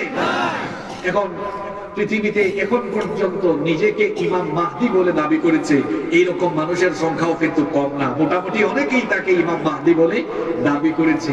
এখন ইমাম মাহদী কে হবেন, তিনি কোন বংশে, কোন এলাকায় আসবেন, কি তার পরিচয় হবে, তার মধ্যে কি কোন বা বৈশিষ্ট্য থাকবে, সেগুলো কি নবীজি আমাদেরকে জানান নাই? জোরে বলেন, জানান নাই? আমরা শেষ জামানার মানুষ হিসাবে এই সংক্রান্ত জ্ঞান অর্জন করা আমাদের জন্য ফরজ। কারণ আপনি না জানলে শেষ জামানায় নিজের ঈমান বাঁচাবেন কেন? তো আসল মাহদী কে, ইমাম মাহদী কে, তিনি কোথা থেকে, কোন বংশ থেকে, কোন সময় আসবেন, সেগুলো আমাদেরকে জানিয়েছে আমাদের নবী মুহাম্মদুর রাসূলুল্লাহ। পড়েন সাল্লাল্লাহু আলাইহি ওয়াসাল্লাম। মাহদী এটা নাম না, এটা তার লকব, এটা তার উপাধি। ইমাম মাহদী আলাইহিস সালামের পরিচয় হাদিসে বর্ণিত হয়েছে। আমি ইমাম মাহদী আলাইহিস সালামের ব্যাপারে বর্ণিত হাদিসগুলো অধ্যয়ন করে ইমাম মাহদী আলাইহিস সালামের পরিচয় 10টি পয়েন্টে সুন্দর করে সাজিয়েছি। ইমাম মাহদী আলাইহিস সালামের পরিচয় হাদিসের আলোকে শুনেন। ইমাম মাহদীর পরিচয় হলো মোট 10টি। ইমাম মাহদীর 10টা বৈশিষ্ট্য তুলে ধরছি। নাম্বার 1, এক নাম্বার, নবীজি বলেছেন ইয়াখরুজু ফি আখিরি উম্মতি আল মাহদী, আমার উম্মতের শেষ জামানায় ইমাম মাহদী আগমন করবেন। তাহলে এই হাদিস থেকে আমরা জানতে পারলাম ইমাম মাহদী আসবেন কোন জামানায়? আরো জোরে বলেন, কোন জামানায়? শেষ জামানায় তিনি আসবেন। নাম্বার 2 নাম্বার হচ্ছে তিনি কোন বংশ থেকে আসবেন? ইমাম মাহদী কি কুমিল্লার দেবিদ্বারের কোন গ্রামের কোন বংশ থেকে আগমন হবে নাকি? কোন বংশ থেকে তার আগমন হবে? নবীজি বললেন আল মাহদী মিন ইতরাতি মিন ওয়ালাদি ফাতিমা। নবীজি বললেন আমার কলিজার টুকরা মেয়ে ফাতিমা রাদিয়াল্লাহু আনহা সন্তানদের বংশধারা থেকে ইমাম মাহদীর আগমন হবে। তাহলে ইমাম মাহদী হবেন যিনি ফাতিমা রাদিয়াল্লাহু আনহার বংশের হবেন তিনি, অর্থাৎ নবীজির বংশের হবেন তিনি। নাম্বার 3 নাম্বার, ইমাম মাহদির নাম কি হবে? মাহদি তো আগেই বলেছি, এটা তার লকব। মাহদি আরবি শব্দ অর্থ হলো সুপথ প্রাপ্ত, হেদায়াত প্রাপ্ত। তাকে সুপথে, হেদায়াতের পথে যিনি পরিচালিত করবেন তিনি কি? আবার তিনিও মানুষকে হেদায়াতের পথে আহ্বান করবেন, এই জন্য তার নাম হলো মাহদি। আসল মাহদি যিনি, তার বাবার নাম কি হবে? তার নাম এবং তার বাবার নাম কি হবে? নবীজি বলেছেন লা ইয়াযহাবুদ দুনিয়া لا يذهب الدنيا حتى يبعث الله رجلا من اهل بيتي। নবীজি বলেছেন ততদিন পর্যন্ত কিয়ামত হবে না যতদিন না আমার বংশধারা থেকে ইমাম মাহদি আগমন করে দুনিয়া শাসন না করে। তার নাম ঠিকানা কি হবে? নবীজি বললেন ইউকাত ইসমুহু ইসমি ওয়াসমা আবিহি ইসমা আবি। তার নাম হবে আমার নামে, তার বাবার নাম হবে আমার বাবার নামে। নবীজি বললেন ইমাম মাহদির নাম হবে আমার নামে, নবীজির নাম মুহাম্মদ। ইমাম মাহদি হবেন যিনি, তার নাম হবে মুহাম্মদ। নবীজির বাবার নাম হলো, আরো জোরে বলেন, আবার বলেন। নবীজি বলেছেন আমার বাবার নাম হলো আব্দুল্লাহ, ইমাম মাহদির বাবার নাম হবে আব্দুল্লাহ। আর মানে ইমাম মাহদির নাম ঠিকানা হবে মুহাম্মদ বিন আব্দুল্লাহ। মনে থাকবে? নাম্বার 4, 4 নাম্বার, ইমাম মাহদির দৈহিক বৈশিষ্ট্য কেমন হবে? নবীজি বলেছেন আল মাহদিয়্যু মিন্নি আজলাল জাবহা। এই যে ললাট, ইমাম মাহদির ললাট, তার কপাল হবে প্রশস্ত, কপাল হবে উজ্জ্বল। নবীজি বলেছেন আতনাল আনফ, নাকটা হবে লম্বা। এরকম হবে তার দৈহিক গঠন, অত্যন্ত সুন্দর অবয়ব, সুন্দর চেহারার মানুষ তিনি হবেন। নাম্বার 5, 5 নাম্বার, কোন সময়ে তিনি দুনিয়াতে আসবেন, কোন পরিস্থিতিতে, কোন প্রেক্ষাপটে ইমাম মাহদি আসবেন? আল্লাহর হাবিব বলেছেন হিনা ইউমলাউল আরদু কিসতাম হিনা ইউমলাউল আরদু যুলমান ওয়া জাওরা। গোটা দুনিয়াতে যখন জুলুম, অত্যাচার, নির্যাতন, নিপীড়ন, গোটা দুনিয়াতে যখন অন্যায় অবিচার চলবে, ঠিক সেই সময়ে দুনিয়ার অন্যায় অবিচারকে দূর করে গোটা দুনিয়াতে ইনসাফ কায়েমের জন্য ইমাম মাহদিকে যিনি পাঠাবেন, গলার আওয়াজ বড় করে বলেন তিনি কি? নাম্বার 6, 6 নাম্বার, ইমাম মাহদি আলাইহিস সালাম তিনি যখন দুনিয়ায় আসবেন, এসে তিনি কি করবেন? আল্লাহর হাবিব বলেছেন ইয়ামলাউল আরদা কিসমান ওয়া আদলা কামা মুলিআত যুলমান ওয়া জাওরা। তিনি আসার আগে গোটা দুনিয়ায় যেমন অত্যাচার নির্যাতন ছিল, অত্যাচার নির্যাতনকে দূর করে দিয়ে অত্যাচার নির্যাতনের জুলুমের বিপরীতে গোটা দুনিয়ায় তিনি ন্যায় আর ইনসাফ দিয়ে ভরে দিবে। তার মানে ইমাম মাহদি আসার পরে দুনিয়ায় আর কোনো জুলুম থাকবে না। নাম্বার 7, 7, এরপরে আল্লাহর হাবিব এখানে আরো কিছু কথা বলেছেন ইয়াসবিহিল্লাহুল গায়ব। ইমাম মাহদি যখন দুনিয়ায় আসবেন, ইমাম মাহদি তো শাসন করবেন কোরআন দিয়ে। এই জন্য কোরআনের শাসনের বরকতে আসমান থেকে রহমতের বৃষ্টি নাজিল হবে, ওয়াতাখরুজুল আরদু নাবাতাহা। আর সেই রহমতের বৃষ্টির কারণে জমিন থেকে ফল ফসলের সমারোহে ভরে যাবে, অভাব থাকবে না, খাদ্যের অভাব থাকবে না, মানুষের পেটে ক্ষুধা থাকবে না, মানুষ অভুক্ত থাকবে না, না খেয়ে থাকবে না। যেই সমাজের, যেই রাষ্ট্রের শাসকগণ, যেই সমাজ, যেই রাষ্ট্রের নেতাগণ সৎ থাকেন, আমানতদার থাকেন, সেই সমাজ আর রাষ্ট্রের মানুষ কখনো না খাইয়া মরে। আর যেই সমাজ বা রাষ্ট্রের মানুষ, যেই সমাজ বা রাষ্ট্রের শাসক গোষ্ঠী, নেতা গোষ্ঠী চোর আর ডাকাত হয়, ওই সমাজ, ওই দেশে খাদ্যদ্রব্যের দাম বাড়ে, ওই সমাজে, ওই রাষ্ট্রে অস্থিরতা বাড়ে, মানুষের ঘরে খাবার থাকে, থাকবে কেমনে? কারণ চুরসামারের গোষ্ঠী নিজেরা খাইতে খাইতে বসে। ক্ষমতায় থাকার সময় কতটুকু চুরি করছে ক্ষমতায় থাকাকালীন বোঝা যায় না, ক্ষমতা থেকে যাওয়ার সময় বা যাওয়ার পরে বোঝা যায়। ঠিক আছে কথা? ইমাম মাহদি আলাইহিস সালামের জামানায় মানুষের ঘরে খাদ্যের অভাব থাকবে না, অভুক্ত থাকবে না, মানুষ না খায়া থাকবে না। কারণ ইমাম মাহদি তো চোর, ডাকাত, দুর্নীতিবাজ নেতার মতো চুরি ডাকাতি কইরা বেগম পাড়ায় তিনি টাকা পয়সা পাচার করবেন না। আমানত ঠিকঠাক থাকবে।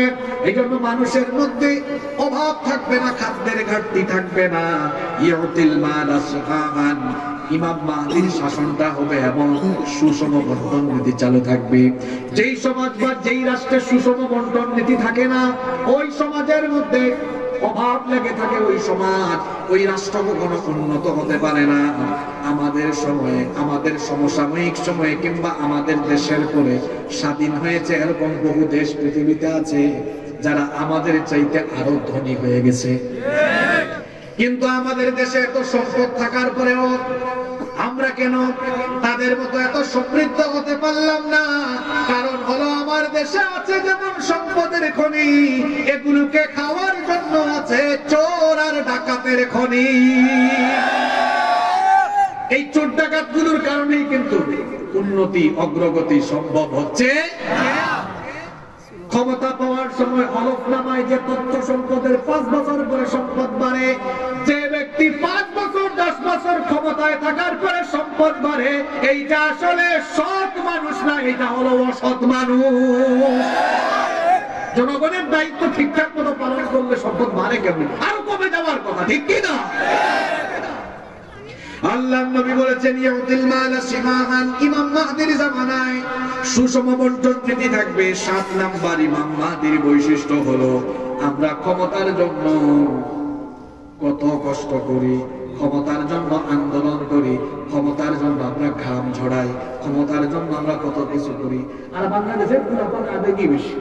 ইদানিং একটা ডায়লগ খুব ভাইরাল হয়েছে, আবেগী হয়ে গেছে। শোনো, কোথায় যে শিরক করো, কোথায় যে আল্লাহর নাফরমানি হয় এটাও বুঝো না। ফেসবুকে ইদানিং খুব বেশি দেখছি, যুবকরা তরুণরা দিচ্ছে, ছাত্ররা দিচ্ছে যে পানি দিয়ে শরীর ভিজলে কাপড় বদলাতে হয়, আর ঘাম দিয়ে শরীর ভিজালে ভাগ্য বদলে যায়।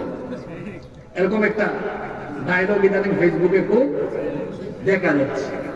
বাঙালি তো এমন, যেটা পায় ওইটাই। ওই বাদাম পাইছে, বাদাম নিয়ে পড়ে দিচ্ছে। মানে বাঙালি যখন যেটা পায়,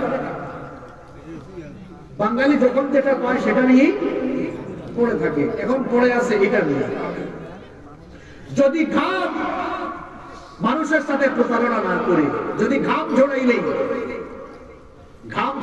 যদি ভাগ্য বদলে যেত, বা ঘাম ঝরাইলেই যদি মানুষ সফল হয়ে যেত, তাহলে রিক্সাওয়ালা ভ্যানওয়ালা ঘাম ঝরায় কম না বেশি? জি, যারা মাটি কাটে ঘাম ঝরায় কম না বেশি? ওই শিপইয়ার্ডে গিয়ে দেখেন, যারা শিপে জাহাজে কাজ করে, এদের ঘাম ঝরে কম না বেশি? আমার বাড়ি সিলেটে গিয়ে দেখেন, ওই ভুলার মধ্যে দাঁত ভাঙে, যারা পাথর ভাঙে, ইট ভাঙে, এদের ঘাম ঝরে কম না বেশি? পরিশ্রম করতে হবে। লাইসা লিল ইনসানি ইল্লা মা সাআ। বিনা প্রচেষ্টায় মানুষের কিছু অর্জন হয় না, কিন্তু চেষ্টা করলেই শুধু হয়ে যায় না। চাইতে হবে কে? আল্লাহ। জোরে বলেন, চাইতে হবে কে? আল্লাহ। যেন ইমানের জায়গা ঠিক করো ভাই, কিছু একটা পাইলেই কি যে অবস্থা। আসলে আমাদের দেশে মানুষকে, আমার এক ভাই আমাকে একদিন বললো, হুজুর আমাদের দেশে মানুষকে ওয়াজ করে মুসলমান বানানোর চাইতে আগে মানুষকে মানুষ বানানো দরকার। আমি বললাম, ভাই এই কথাটা কেন বললেন? মানুষ হিসাবে তো তার বিবেক আছে, বিবেকবান যিনি, সুশৃঙ্খল হলেন তিনি, এমনটাই তো হওয়ার কথা। যেমন একটা গরু, একটা ছাগল, তার ব্রেন নাই, বিবেক নাই।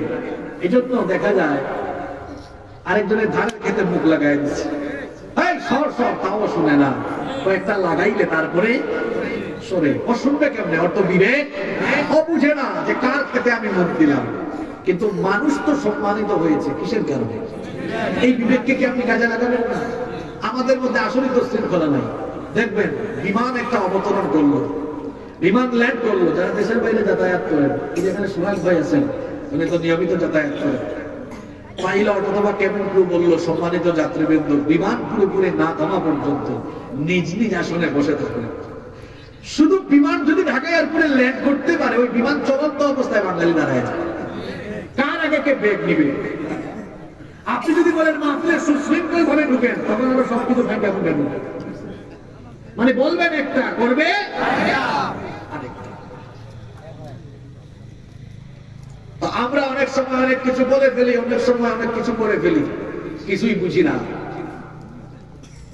যেমন অনেক ছেলেরা ফেসবুকে পোস্ট দেয় খাদির মামু ডিংরাজ মেম্বার। আমি একজনকে পাইলাম, ধরলাম, ভাই তুমি যেটা লিখছো এটা মানে কি? আমি শুনছি তো ভালো লাগছে এই জন্য দিচ্ছি। বেশিরভাগ মানুষ এইরকম আছে না নাই? সে বুঝে না, জানে না কেন কোন কথা বলা হচ্ছে, কেন কি করা হচ্ছে। যেমন 31st নাইটে আতশবাজি ফুটিয়েছে, 31st নাইটে অশ্লীলতা বেহায়াপনায় লিপ্ত হয়েছে। তাকে যদি জিজ্ঞেস করেন তুমি 31st নাইটে এমন করলা কেন, আমাকে করে তো আমি হিস্ট্রি সে বলতে পারে না।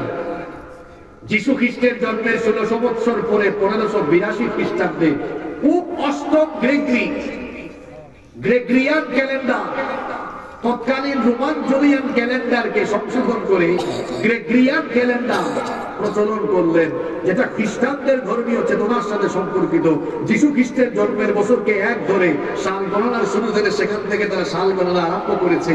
আর 31st নাইটে উৎসব করা, তারা এটাকে তাদের একটা ধর্মীয় চেতনার অংশ মনে করে সেটাই মুসলমানরা করছে।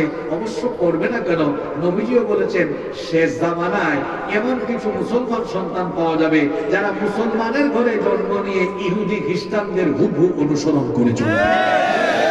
এটাও ঠিক। আবার 31st নাইটে আতশবাজি ফুটে, ওটাও যাবো কোন দিকে আমরা? এজন্য যুবক তরুণদেরকে আমি বলবো, ভাই সচেতন হও। আল্লাহ আমাদের মধ্যে সচেতনতা পয়দা করে দেন। কষ্ট হচ্ছে আপনাদের? ইমাম মাহদীর 7 নম্বর বৈশিষ্ট্যের কথা বলছিলাম। আমরা ক্ষমতার জন্য কত কষ্ট করি, এত কষ্ট করি। দেখেন না, মানুষের কাছে ভোট চাইতে চাইতে চাইতে চাইতে ভোটের দিন সকালবেলা চেহারার দিকে তাকাইলে লাগে বেচারা মনে হয় 2 বছর ধরে কিচ্ছু খায় না। এত কষ্ট ক্ষমতার জন্য। আর ইমাম মাহদী আলাইহিস সালাম, তার ব্যাপারে নবীজি বলেছেন ইউসলিহুল্লাহু ফি লাইলাতিন ওয়াহিদা, মাত্র এক রাতে আল্লাহ তাকে গোটা দুনিয়ার খেলাফতের মালিক বানায়া দিবে। ক্ষমতার জন্য তাকে কোনো কষ্ট করা লাগবে? গোটা দুনিয়ার ক্ষমতার মালিক আল্লাহ তারে বানাবেন কয় রাতে? জোরে বলেন, কয় রাতে? নাম্বার 8 নাম্বার, ইমাম মাহদী আলাইহিস সালাম তার আত্মপ্রকাশ হবে কাবার চত্বরে তাওয়াফরত অবস্থায়। কিছু লোকেরা তাকে চিনে ফেলবে। ইমাম মাহদী আলাইহিস সালাম কখনোই মানুষের সামনে নিজের পরিচয় তিনি দিবেন না, বরং কঠিন সংকটাপন্ন মুহূর্তে কাবার চত্বরে ওই সময় ইমাম মাহদী আলাইহিস সালামকে দেখে লোকেরা চিনে ফেলবে। তার হাতে লোকেরা বায়াত গ্রহণ করবে। আর তার আত্মপ্রকাশের এই খবর মুহূর্তে গোটা দুনিয়ায় ছড়িয়ে যাবে। তখন মাহদী বিদ্বেষী লোকেরা, অর্থাৎ ইহুদি খ্রিস্টান এবং মুসলমান নামধারী স্বার্থান্বেষী কিছু মুনাফিক শাসকেরা ইমাম মাহদী আলাইহিস সালামকে হত্যা করার জন্য সেনাবাহিনী পাঠাবে। এই কথাগুলো আমার নয়, নবীজি বলে গিয়েছেন, আল্লাহর হাবিব বলেছেন ইয়াউদু আইদুম বিল বাইত, এক আশ্রিত ব্যক্তি কাবা ঘরে যখন আশ্রয় নেবেন, অর্থাৎ ইমাম মাহদী আলাইহিস সালাম কাবা ঘরে যখন আশ্রয় নেবেন, ফায়ুবাতু ইলাইহি বাতুন, তাকে হত্যা করার জন্য একদল বাহিনী প্রেরণ করা হবে। ফাইদা কানু বিবাইদাইন মিনাল আরদি খুসিফা বিহিম, তাকে হত্যা করার জন্য ওই বাহিনী যখন কাবার চত্বরে যাওয়া তো দূরের কথা, মক্কার আশেপাশে যাওয়া তো দূরের কথা, বাইদা নামক স্থানে ওই সেনাবাহিনী যাওয়ার পরে ওই সেনাবাহিনীকে মাটির তলায় যিনি ধসায়া দিবেন তিনি কি? এখান থেকে আরেকটা শিক্ষা নেন। তাহলে ইমাম মাহদী, আসল ইমাম মাহদী যিনি, তার ক্ষতি দুনিয়ার কেউ করতে পারবে না। এই পর্যন্ত দুনিয়াতে অনেকেই নিজেকে মাহদী বলে দাবি করেছে। যেমন 1980 সালে, আপনারা গুগলে সার্চ করে দেখবেন, উইকিপিডিয়াতে এই তথ্যগুলো পাবেন। 1980 সালে কাবার চত্বরে এক লোক হঠাৎ করে তাকে ইমাম মাহদী বলে দাবি করেছিল। তার নাম ছিল মুহাম্মদ বিন আব্দুল্লাহ আল কাহতানি। মুহাম্মদ বিন আব্দুল্লাহ আল কাহতানি কত সালে? 1980 সালে। এই খবর সৌদি গভর্নমেন্ট শোনা মাত্রই ফোর্স পাঠিয়েছে। ওই ফোর্স কাবা ঘরের ভিতরে ঢুকে তাকে গুলি করে একদম শেষ করে ফেলেছে। কিন্তু ইমাম মাহদী আলাইহিস সালাম, যিনি আসল মাহদী, তাকে হত্যা করার জন্য যদি কোনো বাহিনী পাঠানো হয়, কাবার চত্বরে ঢোকা তো দূরের কথা, অনেক দূরে থাকতেই বাইদা নামক স্থান, নবীজি বলেছেন এখানে যাওয়া মাত্রই গোটা বাহিনীকে মাটির তলায় তিনি ধসাইয়া দিবেন। তিনি কি? আল্লাহু আকবার। কষ্ট হচ্ছে আপনাদের? ইমাম মাহদী আলাইহিস সালাম আগমনের খবর সারা দুনিয়াতে যখন ছড়িয়ে যাবে, সর্বপ্রথম খুরাসানের দিক থেকে কালো পতাকাবাহী লোকেরা, অর্থাৎ তুর্কমেনিস্তান, আফগানিস্তান, তুর্কমেনিস্তান, উজবেকিস্তান, এই সকল অঞ্চল থেকে সর্বপ্রথম একদল কালো পতাকাবাহী লোকেরা ইমাম মাহদীর সৈন্য হওয়ার জন্য সবার আগে তার কাছে ছুটে যাবে। সুবহানাল্লাহ। আমি আপনি আমরা কেউ জানি না ইমাম মাহদীর জামানা আমরা দেখবো কিনা, এমনও তো হতে পারে আমরা দেখেও যেতে পারি, এমনও হয়ে যেতে পারে কি পারে না। যদি আমাদের জামানায় আমরা ইমাম মাহদী আগমনের খবর পাই, ইমাম মাহদীর সৈন্য হতে আমরা রাজি আছি না নাই? নবীজি বলেছেন فإذا رأيتموه فبايعوه ولو حبوا على الثلج। নবীজি বলেছেন যদি ইমাম মাহদী আগমনের খবর শুনো, ইমাম মাহদীকে যদি তোমরা দেখো, নবীজি বলেছেন ওয়ালাউ হাবওয়ান আলা সালজ, তাহলে বরফের উপরে হামাগুড়ি দিয়ে হলো ইমাম মাহদীর হাতে তোমরা বায়াত গ্রহণ করো। যদি ইমাম মাহদীকে আপনারা পেয়ে যান, ইমাম মাহদীর সৈন্য হতে কারা কারা রাজি? তো হাত তুলে আল্লাহকে দেখান তো। মাশাআল্লাহ, মাশাআল্লাহ। ঠিক আছে, তাকবীর দেওয়া লাগবে না, আল্লাহ কবুল করেন, বলেন আমিন। আপনাদের কষ্ট হচ্ছে? আপনারা আর 15 মিনিট ধৈর্য ধরতে পারবেন তো? আপনাদেরকে ফাইনালি আমি এমন এমন তথ্য দিয়ে শেষের দিকে যাব যাতে করে কিছু হেদায়েত নিয়ে যাওয়া যায় ইনশাআল্লাহ। মনোযোগ আছে তো সবার? যুবকদের আছে তো? 9টা বললাম। 10 নম্বর পয়েন্ট হলো ইমাম মাহদী দুনিয়াতে আসবেন, এক রাতে আল্লাহ তাকে খেলাফতের যোগ্য বানাবে, গোটা দুনিয়া তিনি শাসন করবেন কি দিয়ে? আরো জোরে বলেন, কত বছর শাসন করবেন? আল্লাহর নবী বলেছেন ইয়ামলিকু সাবআ সিনিন, ইমাম মাহদী 7 বছর দুনিয়ায় রাজত্ব করবে। কত বছর? আরো জোরে বলেন। বাংলাদেশে যে সরকার যখনই ক্ষমতায় আসে, সরকার প্রধানদের অফিস কোথায়? কুমিল্লায় না ঢাকায়? জোরে বলেন। ইমাম মাহদী যখন গোটা দুনিয়া শাসন করবেন, তার অফিস কোথায়? কোথায়? মক্কায়, দামেস্ক। এক একজন এক এক কথা বলতেছেন, দেখছেন? এগুলো জানা দরকার আপনাদের। ইমাম মাহদী আলাইহিস সালামের হেডকোয়ার্টার কোথায় হবে? এই যে একজন ভাই কাছাকাছি গিয়েছেন, জেরুজালেম, ফিলিস্তিন। এখন ফিলিস্তিনে মার খায় কারা? এটাও পেতে পারলেন না? ফিলিস্তিনে মার খায় কারা? ইমাম মাহদী আসবেন, তার ঘাঁটি, তার প্রধান অফিস ওই ফিলিস্তিনে হবে। যে ফিলিস্তিনকে অসভ্য ইহুদিরা এবং পশ্চিমারা যে ফিলিস্তিনকে নিশ্চিহ্ন করে দিতে চায়, এই মজলুম ফিলিস্তিনি হবে ইমাম মাহদীর হেডকোয়ার্টার, এবং ইমাম মাহদীর নেতৃত্বে মজলুম ফিলিস্তিনিরাই আগামীর বিশ্ব শাসন করবে। আপনাদের মনে সন্দেহ আছে?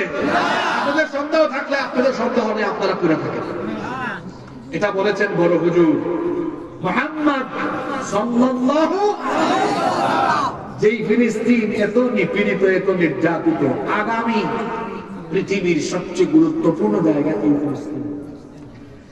শেষ জামানার গুরুত্বপূর্ণ স্পট ফিলিস্তিন, সবচেয়ে গুরুত্বপূর্ণ জায়গা এই ফিলিস্তিন। এই ফিলিস্তিনকে বলা হয় নবীদের অঞ্চল। এখানে পৃথিবীর সবচেয়ে বেশি নবী রাসূল এসেছেন।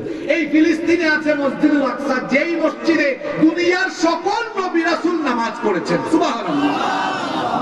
এটা সেই অঞ্চল, যেই অঞ্চলকে নবীজি বলেছেন ফিলিস্তিনকে আরদুল মাহশারি ওয়াল মানশার, এটা হবে কিয়ামতের ময়দান। সুবহানাল্লাহ কইতে ইচ্ছা করে না আপনাদের? এই ফিলিস্তিন হচ্ছে শেষ জামানা গুরুত্বপূর্ণ স্পট, গুরুত্বপূর্ণ জায়গা। এই ফিলিস্তিন থেকে আগামীর পৃথিবী শাসন হবে। এখন দেখেন না, তাম দুনিয়া, সকল মিডিয়া চোখ রাখে হোয়াইট হাউসের দিকে। কি হাউস? কোথায়? ওয়াশিংটনে। কোথায়? আমেরিকার।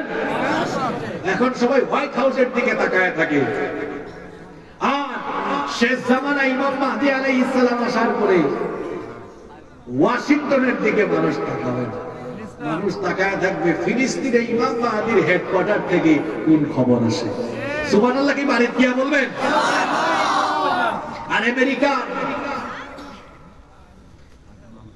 আমেরিকার যে সকল লোকেরা সারা দেশে মোড়লগিরি করে, পৃথিবীতে 3টা অঞ্চল কিয়ামতের আগে থাকবেই না, এগুলো মাটির তলায় চলে যাবে, এগুলো পৃথিবীর মানচিত্রে আর। আমি কি আপনাদেরকে কিচ্ছা কাহিনী শোনাইতেছি? ওয়াজ শুরু থেকে এখন পর্যন্ত সবগুলো কথা কোরআন হাদিস দিয়ে বলে দিয়েছে। নবীজি বলেছেন কিয়ামতের আগে সালাসাতু খুসুফুন ফিল আরদ, পৃথিবীতে বড় বড় তিনটা ভূমিধস হবে, মানে ওই অঞ্চলগুলো মাটির তলে। আল্লাহ মনে হয় পারবেন না, আল্লাহর এই ক্ষমতা নাই তো। জি, এখন আমরা জানতে চাইলাম কোন অঞ্চল? নবীজি বলেছেন হাসফুন বিল মাশরিক, পৃথিবীর পূর্ব দিকের কিছু দেশ, ও হাসফুন বিল মাগরিব, পৃথিবীর পশ্চিমের কিছু দেশ। পশ্চিমে কোন দেশ? আরো জুড়ে বলেন। বিশ্ব, এই যুবকরা কোথায়, ছাত্ররা কোথায়? তোমরা বিশ্ব মানচিত্র দেখো না? পশ্চিমে কোন দেশ?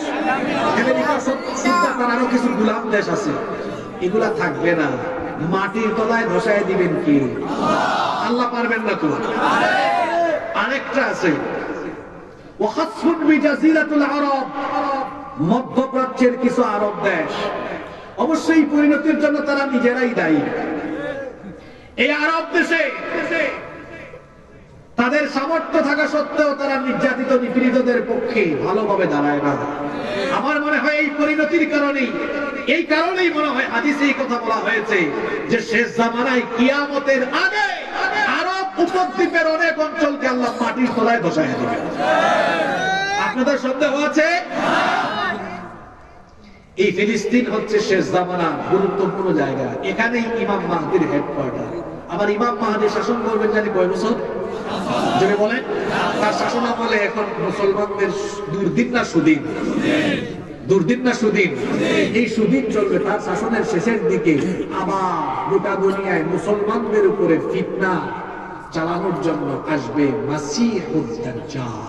মাসিহুদ, এবারে কানা দাজ্জাল আসবে কোন দেশে? বাংলাদেশে? এটাও আসবে কোথায়? যদি বলেন, দেখছেন ফিলিস্তিন কত গুরুত্বপূর্ণ জায়গা, এখানে দাজ্জাল আসবে। দাজ্জালের ফুল নেম কি? যেমন আমাদের অনেকের নাম হচ্ছে কবির, এটা তার নিক নেই, ডাক নাম, কিন্তু পুরা নাম কি? কবির আহমদ। তো দাজ্জাল এটা তার নামের একটা অংশ, তার ফুল নেম হলো মাসিহুদ দাজ্জাল। দাজ্জালের পুরা নাম কি বলেন তো? মাসিহুদ দাজ্জাল, মাসিহুদ। এখন প্রশ্ন হলো তার নাম মাসিহ কেন? একজন নবীকেও বলা হয় মাসিহ, বলেন তো সেই নবীর নাম কি? হ্যাঁ, মাশাআল্লাহ, সবাই বলেন। ঈসা নবীকে মাসিহ বলা হয় কেন? আচ্ছা, আমরা ওযুর সময় সব অঙ্গ ধৌত করি আর একটা অঙ্গ মাসিহ করি, এটা কি? মাসিহ মানে কি? মাসিহ মানে বড় ধৌত করা, অসুবিধা নাই, সেটা কথা বলছে অ্যাক্টিভ ছেলে, মাশাআল্লাহ। মাসিহ মানে ধৌত করা না, মাসিহ মানে মোছা। মাসিহ মানে কি? ওযুর সময় আমরা মাথা কি করি? তায়াম্মুমের সময় কি করি? অঙ্গ প্রত্যঙ্গ। মাসিহ মানে মুছে দেওয়া। ঈসা আলাইহিস সালামকে মাসিহ বলা হয় কেন জানেন? অন্ধ ব্যক্তির চক্ষুকে মুছে দিতেন, আল্লাহ তার চক্ষু ভালো করে দিতেন। ঈসা আলাইহিস সালামকে মাসিহ বলা হয় কেন? কুষ্ঠরোগ ছিলেন তো আপনারা? ঈসা আলাইহিস সালামের কাছে কুষ্ঠরোগী আসলে এরকম হাত বলে মুছে দিতেন, আল্লাহ কুষ্ঠরোগ ভালো করে দিতেন। এজন্য তাকে বলা হয়। এখন প্রশ্ন হলো, হুজুর দাজ্জালকে কেন মাসিহ বলা হয়? সেও কি এরকম হাতায়া টাতায়া কিছু করবে না? মাসিহ শব্দের অর্থ হলো মুছে ফেলা, মুছা। দাজ্জালের একটা চোখ থাকবে, একটা চক্ষু মুছা। এটা দুই চোখা না, এটা কয় চোখা? জোরে বলে। তার নাম মাসিহ কেন? কারণ সে এক চোখা, তার একটা চোখ মাসিহ, মুছে দেওয়া, চামড়ার নিচে ঢুকিয়ে দেওয়া থাকবে। আর থাকলো কয়টা চোখ? ওইটাও ত্রুটি মুক্ত না, ত্রুটি যুক্ত। ওই চক্ষুটা থাকবে আঙ্গুরের মতো ফুলা, দেখতে বাজে লাগবে। এক ওটাও থাকবে, একটা থাকবে অন্য কানা, এই কানা দাজ্জাল, আর একটা চক্ষু মুছে দেওয়া, কানা। আবার মাসিহ শব্দের আরেকটা অর্থ আছে আরবি অভিধানে। মাসিহ শব্দের অর্থ হলো ভূপৃষ্ঠে বিচরণকারী। এই দাজ্জালকে আল্লাহ তাআলা গোটা দুনিয়াতে ঘুরে ঘুরে ফিতনা চালানোর জন্য গোটা দুনিয়া সফরের অলৌকিক শক্তি দিবেন। এই জন্য তার নাম হলো মাসিহ, মানে ভূপৃষ্ঠ বিচরণকারী। আর তার আরেকটা নাম হলো দাজ্জাল। দাজ্জাল শব্দটি আদ-দাজলু মূল ধাতু থেকে এসেছে। এর অর্থ হলো ভণ্ড, প্রতারক। দাজ্জাল কি ভালো মানুষ না ভণ্ড? দাজ্জাল ভালো না প্রতারক? তাহলে তার নামের অর্থ কি দাঁড়ায়? প্রতারক, ভণ্ড। তার নামের অর্থ দাঁড়ায় ভূপৃষ্ঠ বিচরণকারী ভণ্ড। তাহলে মাসিহুদ দাজ্জাল নামের অর্থ হলো ভূপৃষ্ঠ বিচরণকারী না, অর্থটা ফুলফিল হয় না, আরেকটু ফুলফিল করে দিই। ভূপৃষ্ঠ বিচরণকারী অন্ধ কানা। এখন একদম মাসিহ শব্দের নামটাও মানে অর্থটা ফুলফিল হয়ে আসছে। মাসিহুদ দাজ্জাল মানে হলো ভূপৃষ্ঠ বিচরণকারী কানা প্রতারক ভণ্ড। মনে থাকবে? কষ্ট হচ্ছে আপনাদের? এই দাজ্জালের তথ্যটা দিয়ে আমরা শেষের দিকে যাচ্ছি। এই দাজ্জালের কিছু বৈশিষ্ট্য আছে। দাজ্জাল কিন্তু মানুষের মতোই হবে, তবে অস্বাভাবিক আকৃতি থাকবে, অস্বাভাবিক। আমাদের মতো স্বাভাবিক দানব আকৃতির থাকবে। আমার নবীজি বলেছেন আন্নাহু আওয়া, সে হবে কানা। সে হবে কি? সে বলবে আমি তোমাদের রব। নবীজি বলেছেন সাবধান, আলা ইন্নাল মাসিহাদ দাজ্জাল আওয়ারুল আইন, সাবধান দাজ্জাল হবে অন্ধ। সে বলবে, সে এসে তোমাদেরকে বলবে সে নাকি তোমাদের রব। শুনে রেখো, তোমাদের রব তো অন্ধ নয়, আমাদের রব হলেন সকল প্রকার মানবীয় গুণাবলীর ঊর্ধ্বে। সুবহানাল্লাহ। দুনিয়া সুন্দর, মানুষ সুন্দর, আসমান সুন্দর, জমিন সুন্দর, সুন্দরে সুন্দরে পাল্লা। জানি না কত সুন্দর তুমি আল্লাহ, জানি না কত সুন্দর তুমি আল্লাহ। সুবহানাল্লাহ। আমাদের রব কত সুন্দর আমরা সেটা জানি। জান্নাতীরা কিয়ামতের দিন জান্নাত লাভের পরে আল্লাহ বলবেন পুরো খুশি, কয় খুশি। আল্লাহ বলবেন বলে দেই না মাঝিদ আরো বেশি কিছু আছে। মানুষ বলবে এর চেয়ে বেশি আর কি হইতে পারে? এক একটা জান্নাত, সর্বনিম্ন জান্নাতের মালিক যে হবে সেও তো 10টা দুনিয়ার সমান জান্নাত পাবে। এত বড় জান্নাত যেখানে হুর আছে, গিলমান আছে, চাকর বাকর আছে, খাওয়া দাওয়ার অভাব নাই, ফুর্তির অভাব নাই। আল্লাহ বলছেন আরো বেশি। জান্নাতীরা মনে মনে বুঝবে, বুঝছি যে আল্লাহকে ভয় করে এত বেশি বললাম, জান্নাত পাইছে সে আল্লাহকে তো পাই নাই, সে আল্লাহকে দেখি নাই। আল্লাহকে দেখছেন আপনারা? নবীজি জবান করবেন, আল্লাহ সেদিন তার 70,000 নূরের পয়দা উন্মোচন করে যখন বান্দাদের সামনে আসবেন, বান্দা আল্লাহর দিকে তাকায় থাকবে, আল্লাহ বান্দার দিকে তাকায় থাকবে। এভাবে কত সময় চলে যাবে বান্দার দিকে। সেই অনুষ্ঠানে আমরা থাকতে চাই কি চাই না? আল্লাহ কবুল করেন। দাজ্জালের আরো বৈশিষ্ট্য বলা হয়েছে। নবীজি বলেছেন আন্নাহু জা'দুস শা'র, তার মাথার চুলগুলো হবে অস্বাভাবিক কুকরানো। নবীজি আরো বলেছেন মাকতুবুন বাইনা আইনাইহি কাফির আও কাফারা, তার এই কপালের মধ্যে আরবি 3টা অক্ষর লেখা থাকবে। জুড়ে বলেন কয়টা? কাফারা। ওফি রিওয়ায়াতিন উখরা, অন্য রিওয়ায়াতে এসেছে কাফির লেখা থাকবে। আল্লাহর হাবিব বলেছেন পড়া লেখা জানে না, পড়তেও জানে না, লিখতেও জানে না, এমন মুমিন ব্যক্তি দাজ্জালের সেই কপালে থাকা কাফিরি লেখা পড়তে পারবে। আপনাদের প্রশ্ন হলো হুজুর, যে ব্যক্তি পড়তে জানে না সে কেমনে পড়তে পারবে? কারণ হলো তার অন্তরের মধ্যে ঈমান থাকার কারণে, ঈমানের নূর থাকার কারণে ওই মুমিনের অন্তর্দৃষ্টি যিনি খুলে দিবেন তিনি কি? আর কাফির যদি উচ্চ শিক্ষিত হয় ভেলকিতে পড়ে যাবে, প্রতারণায় পড়ে গিয়ে দাজ্জালের কপালে থাকা কাফিরি লেখা সে পড়তে পারবে। দাজ্জালের আরো পরিচয় নবীজি দিয়েছেন আন্নাদ দাজ্জালু লা ইউলাদু লাহু, দাজ্জালের কোনো বংশ থাকবে না, তার কোনো সন্তানাদি হবে না, তার কোনো সন্তান থাকবে। ফিহি ইতইনাউ, দাজ্জাল হবে ঘাউরা, ঘাড় তেরা বুঝতে আপনারা। দাজ্জাল হবে ঘাউরা, ঘাড় তেরা। আজলাল জাবহা, আবার এই দাজ্জাল তার ললাট হবে অস্বাভাবিক প্রশস্ত। আল্লাহর নবী আরো বলেছেন আন্নাহু আফহাজ, তার দুই পা দুই দিকে ছড়াইয়া দিয়া হাঁটে। ওই যে মুসলমানে খতনা করানোর পরে খতনা করা ছেলেরা দুই পা দুই দিকে হাত দিয়া হাঁটে। আপনারা আপনাদের এলাকায় আঞ্চলিক ভাষায় কি বলে? না না, ওই যে হাটে বিজনেস, ওই দাজ্জাল এরকম সেগাইয়া সেগাইয়া হাঁটে। এখানে হাসার মতো কিছু বলি নাই। রাস্তাঘাটে এইরকম কিছু যুবক দেখা যায়, সুস্থ মানুষ, তাও দেখা যায় এরকম সেগাইয়া সেগাইয়া দাজ্জালীয় স্টাইলে হাঁটাচলা করে।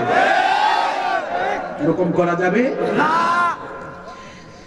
এই দাজ্জাল তার কি জন্ম হয়েছে নাকি হবে?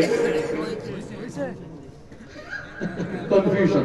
দাজ্জালের জন্ম হয়ে গেছে, নবীজির জামানায় দাজ্জাল ছিল। কারণ নবীজি বলেছেন, মা মিন নাবিয়্যিন ইল্লা ওয়াকাদ আনযারা উম্মাতাহুল আ'ওয়ারাল কাযযাব। এমন কোন নবী নাই যে নবী তার উম্মতকে দাজ্জালের ব্যাপারে সতর্ক করেন না। দুনিয়ার প্রথম নবী থেকে শেষ নবী পর্যন্ত সকল নবী রাসূলরাই তাদের উম্মতকে দাজ্জালের ব্যাপারে সতর্ক করেছেন। আর দুনিয়া সৃষ্টির পর থেকে কিয়ামত পর্যন্ত দুনিয়ায় যত ফিতনা হবে তার মধ্যে ভয়ঙ্কর ফিতনা হলো দাজ্জালের ফিতনা। দাজ্জালের জন্ম হয়ে গেছে। দাজ্জাল কোথায় আছে? নবীজি বলেছেন, ইন্নাহু ফি বাহরিশ শামি আও ফি বাহরিল ইয়ামান। ইয়ামান অথবা শামের অচেনা কোন সাগরে, অচেন কোন দ্বীপের মধ্যে দাজ্জাল আছে। দাজ্জালের যে জন্ম হয়ে গেছে, একটা ঘটনা বললে আপনারা বুঝে ফেলবেন। ধৈর্য যদি থাকে তো ৩-৪ মিনিটে ঘটনাটা কি বলবো, ঘটনাটা শোনাবো। দাজ্জালের যে জন্ম হয়েছে আর দাজ্জাল যে আছে, বন্দী আছে, একটা ঘটনা বলবো। এই হাদিসের বর্ণনাকারী সাহাবী হচ্ছেন মহিলা ফাতিমা বিনতে কাইস রাদিয়াল্লাহু আনহা। তিনি বলেছেন, ফজরের আযান আমার কানে যাওয়ার পরে আমি ওযু করলাম নামাজের জন্য। আমি ফজরের নামাজে মসজিদে নববীতে গেলাম, আল্লাহর নবীর পিছনে নামাজ পড়ব। আমি সেদিন নারীদের কাতারের সামনের কাতারে থাকলাম। আল্লাহর নবীর ইমামতিতে আমি নামাজ শেষ করলাম। নবীজি নামাজ শেষ করে সবাইকে লক্ষ্য করে মুচকি হেসে দিয়ে বললেন, সবাই বসো, তোমাদের উদ্দেশ্যে গুরুত্বপূর্ণ কথা আছে। আল্লাহর নবী ভাষণ আরম্ভ করলেন, সবাইকে উদ্দেশ্য করে বললেন, সকল নবীরাই দাজ্জালের ব্যাপারে তাদের উম্মতকে সতর্ক করেছেন, আমিও তোমাদেরকে দাজ্জালের ব্যাপারে সতর্ক করছি। আর দাজ্জালের ব্যাপারে আমি যে ঘটনাটা বলতে চাই, সেই ঘটনা আমাকে তামিমদারি শুনিয়েছে। তামিমদারি পুরা নাম মনে রাখতে না পারলেও তামিম মনে রাখা যাবে কি যাবে না? এই তামিমদারির ব্যাপারে নবীজি বললেন, সে এতদিন খ্রিস্টান ছিল, এখন সে ইসলাম গ্রহণ করে মুসলমান হয়েছে। তামিমদারি লাকাব এবং জুজাম গোত্রের 30 জনকে সাথে নিয়ে নৌ ভ্রমণে বের হয়েছিল, সাগর ভ্রমণে বের হয়েছিল। জাহাজে উঠার পরে তারা পথ চলছিল, হঠাৎ করে সামুদ্রিক ঝড়ের কবলে, সামুদ্রিক ঘূর্ণিঝড়ে পড়ে যাওয়া দিগ্ভ্রান্ত হয়ে গেল, যার কারণে 1 মাস অবধি সাগরের তরঙ্গমালায় তারা হেলে দুলে চলতে লাগলো, পথ হারিয়ে ফেললো। এইভাবে করে 1 মাস পরে একদিন সূর্য ডুবার কিছুক্ষণ আগে একটা অচিন দ্বীপে তাদের জাহাজ নোঙ্গর করলো। তারা সবাই সেখানে অবতরণ করলো। অবতরণ করে তারা হাঁটা আরম্ভ করলো। কিছু দূর যেতে না যেতেই বিরাট রকমের একটা অদ্ভুত প্রাণী তারা দেখলো। তারা বলল, তুমি কি? সে তখন বললো, আনাল জাসসাসা, আমি হলাম জাসসাসা। জাসসাসা মানে হলো গুপ্তচর, গোয়েন্দা। তারা জিজ্ঞেস করলেন, এই অচিন দ্বীপে তুমি কার গোয়েন্দাগিরি করো? সে বলল, সামনে যাও, বুঝবা কার গোয়েন্দাগিরি করি। তারা আরো সামনে গেলেন। যেতে যেতে এক বিরাট দানবাকৃতির ব্যক্তিকে দেখলেন, যার হাতের কবজি থেকে নিয়ে এই ঘাড় পর্যন্ত বিরাট শিকল দিয়ে বাঁধা, পায়ের টাকলু থেকে হাঁটু পর্যন্ত শিকল দিয়ে জিঞ্জির দিয়ে বাঁধা। এই অস্বাভাবিক আকৃতির দানব আকৃতির লোকটিকে দেখে তারা জিজ্ঞেস করলেন, তুমি কি? তুমি দেখতে এমন কেন? তোমার একটা চক্ষু নাই। এত দানব আকৃতির ব্যক্তি তো আমরা কখনো দেখি না। আর এই অচিন দ্বীপে তোমাকে বাঁধা রাখলো কে? তুমি এখানে কি করো? সে তখন বলল, আমার পরিচয় জানবা পরে, তোমাদের পরিচয় বলো আগে। তারা তাদের পরিচয় দিলেন, এখানে কেমনে আসলেন সব বললেন। তখন সে বলল, আমি আমার পরিচয় দিব পরে, তোমরা আমার 3টা প্রশ্নের উত্তর দাও আগে। জুড়ে বলেন, কয়টা? 1 নাম্বার সে প্রশ্ন করলো, বাইসানের খবর আমাকে দাও, বাইসানের খেজুর বাগানের খবর বলো। তারা বলল, বাইসান তো বিরাট শহর, বাইসানের খেজুর বাগান সম্পর্কে কেন জানতে চান? সে বলল, বলো, কারণ আছে। আপনাদের প্রশ্ন হতে পারে, হুজুর বাইসান এটা কোন এলাকা? বাইসান এটা ফিলিস্তিনের অঞ্চল ছিল, দখলদার ইহুদিরা এখন বাইসানকে দখল করেছে। বুঝছেন তো বাইসান কোথায়? বাইসানের খেজুর বাগানের খেজুর গাছে কি খেজুর আসে নাকি? তারা বলল, হ্যাঁ, বাইসানের খেজুর বাগানের খেজুর গাছ থেকে এখনো খেজুর আসে, মানুষ সেই খেজুর বাগানের খেজুর খায়। 2 নাম্বার প্রশ্ন করলো, তাবারিয়া উপসাগরের খবর আমাকে বলো। এই তাবারিয়া উপসাগর এটাও ফিলিস্তিনের অংশ। গুগলে বা ইউটিউবে সার্চ করবেন, এটার নাম হলো sea of Galilee. Sea of Galilee. এটাকে অসভ্য দখলদার ইসরায়েলের অসভ্য ইহুদিরা ফিলিস্তিনিদের থেকে দখল করে ফেলেছে। সে বলল তাবারিয়া উপসাগরে কি পানি আছে? তারা বললেন হ্যাঁ, তাবারিয়া উপসাগরে এখনো পানি আছে। সেই পানি দিয়ে মানুষ চাষাবাদ করে, পানি এখনো মানুষ ব্যবহার করে। 3 নাম্বার প্রশ্ন করলো, আমাকে জুগারের ঝর্ণার খবর বলো। কিসের ঝর্ণা? জুগারের ঝর্ণার খবর বলো। ওইটাও ফিলিস্তিনে, ওইটাও অসভ্য ইহুদিরা দখল করে রেখেছে। সে তখন বলল জুগারের ঝর্ণার খবর বলো। তারা বললেন জুগারের ঝর্ণা এখনো পানি আছে, সেই পানি এখনো মানুষ ব্যবহার করে। সে বলল ঠিক আছে, আমার 3টা প্রশ্নের উত্তর পেয়েছি। তোমরা যেহেতু মক্কার মানুষ, আমাকে আরেকটা খবর বলো তো। মক্কায় একজন নবী আসার কথা, তিনি কি এসেছেন নাকি? আসলে এখন কোথায় আছেন, কি করেন? তারা বললেন হ্যাঁ, তিনি এসেছেন, এখন মক্কায় নাই, হিজরত করে মদিনায় চলে গেছেন। সে বলল তিনি কি কোনো যুদ্ধে অবতীর্ণ হয়েছেন নাকি? যুদ্ধ করলে কে বিজয়ী হয়েছে? তারা বললেন হ্যাঁ, ইতিমধ্যে বদর হয়েছে, বদরে তিনি বিজয়ী হয়েছেন। কয় হ্যাঁ, এমনটাই তো হওয়ার কথা, যে তার অনুসরণ করবে তারা সফল হবে। এবার তারা তাকে বলল 3টা প্রশ্ন জানতে চেয়েছো, এবার বলো তোমার পরিচয় কি, আর 3টা প্রশ্নই বা কেন করলে? সে তখন বলল আনা মাসিহুদ দাজ্জাল, আমি হচ্ছি মাসিহুদ দাজ্জাল। তখন তারা বললেন তো তুমি দাজ্জাল হলে এখানে কি করো? সে তখন বলল এখানে আল্লাহ আমাকে অচিন এক দ্বীপে বন্দী করে রেখেছেন, কিন্তু খুব শীঘ্রই আল্লাহ আমাকে বন্ধন মুক্ত করে দিবেন। এখান থেকে আল্লাহ আমাকে জামিন দিবেন, মুক্তি দিবেন। তখন তারা জিজ্ঞেস করলেন কখন আল্লাহ তোমাকে মুক্তি দিবে, কখন তুমি দুনিয়ায় আত্মপ্রকাশ করবে, কখন তোমাকে গোটা দুনিয়ার মানুষ দেখবে, কখন তুমি গোটা দুনিয়ায় ঘুরে বেড়াবে? সে তখন বলল এই যে একটু আগে 3টা প্রশ্ন করলাম, ওই 3টা প্রশ্নের ভেতরে আমার আবির্ভাবের আলামত আছে। তারা বলল বুঝলাম না, বুঝায়া দাও। তখন দাজ্জাল বলল আমি তোমাদেরকে প্রথম প্রশ্ন করেছিলাম বাইসানের খেজুর বাগানের খেজুর গাছে কি এখনো খেজুর আসে নাকি? তোমরা বলেছো হ্যাঁ, কিন্তু খুব শীঘ্রই বাইসানের খেজুর বাগানের সব খেজুর গাছ মরে যাবে, একটা খেজুর গাছও থাকবে না। যখন বাইসানের বাগানের খেজুর গাছের আসল খেজুর গাছ থাকবে না, তখন আমি দুনিয়াতে আত্মপ্রকাশ করব। এখন তো ইউটিউবের জামানা, গুগলের জামানা। ছাত্র ভাইরা, যুবক ভাইরা আছে না, আজকে বাড়ি গিয়া ওয়াজের শেষে মিলায় দেখুন বাইসান সম্পর্কে, শুধু বাইসান লিখবেন, গুগলে উইকিপিডিয়াতে তথ্য আসবে, ইউটিউবে সার্চ করবেন। বাইসান এই অঞ্চলটাকে ফিলিস্তিনিদের থেকে ওরা দখল করেছে। কারা? কারা? কারণ তাদের নেতার নাম কি এটাও জানেন না। তাদের নেতার নাম কি? তারা তাদের নেতাকে রিসিভ করার জন্য নেতা আগমনের আলামতের স্থানগুলো তারা আগে থেকেই দখল করে রেখেছে। যুবকরা ঘুমায় আসে, এরা এগুলো জানেও না। ওই বাইসানকে তারা দখল করেছে। আর বাইসানের খেজুর বাগানে মূল খেজুর গাছ এখন একটাও নাই। এই ইহুদিরা মেক্সিকো থেকে বেশ কিছু খেজুর গাছ এখানে লাগিয়েছে। সে বলল 2 নাম্বার প্রশ্ন করলাম সি অফ গ্যালিলি, বুহাইরা তাবারিয়া উপসাগর সম্পর্কে বললাম। তোমরা বলেছো তাবারিয়া উপসাগরে পানি আছে, খুব শীঘ্রই তাবারিয়া উপসাগরে কোনো পানি থাকবে না। যখন পানি থাকবে না তখন আমার আত্মপ্রকাশ হবে। দেখেন দাজ্জাল আসার 2 নাম্বার আলামত প্রকাশিত। বর্তমানে সি অফ গ্যালিলি তাবারিয়া উপসাগরের পানি কিন্তু শুকায়া যাচ্ছে। 3 নাম্বার প্রশ্ন করেছে জুগারের ঝর্ণা সম্পর্কে। তারা উত্তর দিয়েছেন জুগারের ঝর্ণায় পানি এখনো আছে। সে বলেছে জুগারের ঝর্ণায় খুব শীঘ্রই পানি শুকায় যাবে, যখন পানি থাকবে না তখন আমি আসবো। দাজ্জাল আসার যে 3টা আলামত, এই 3টা আলামত কিন্তু প্রকাশিত হয়ে যাওয়ার পথে। কথা কি বোঝা যায়? দাজ্জাল আসবে না এসে গেছে, জন্ম হবে না হয়েছে, আত্মপ্রকাশ বাকি আছে। দাজ্জাল দুনিয়াতে প্রকাশিত হওয়ার আগে দাজ্জাল তার অনুসারীদের মাধ্যমে ফিতনা ছড়াবে। দাজ্জালের অনুসারী কারা? প্রশ্ন হলো দাজ্জালের খাসলতের সঙ্গে যাদের খাসলতের মিল আছে এরা হলো দাজ্জালের অনুসারী। যেমন দাজ্জালকে আল্লাহ অলৌকিক কিছু ক্ষমতা দিবেন। আল্লাহর হাবিব বলেছেন তার এক হাতে থাকবে জান্নাত আর এক হাতে থাকবে জাহান্নাম, কিন্তু এটা আসল না ফেক, এটা নকল। সে মানুষকে বলবে আমার উপর ঈমান আনো, আমি জান্নাত দিব, আমার উপর ঈমান না আনলে আমার এই জাহান্নামে ঢুকো।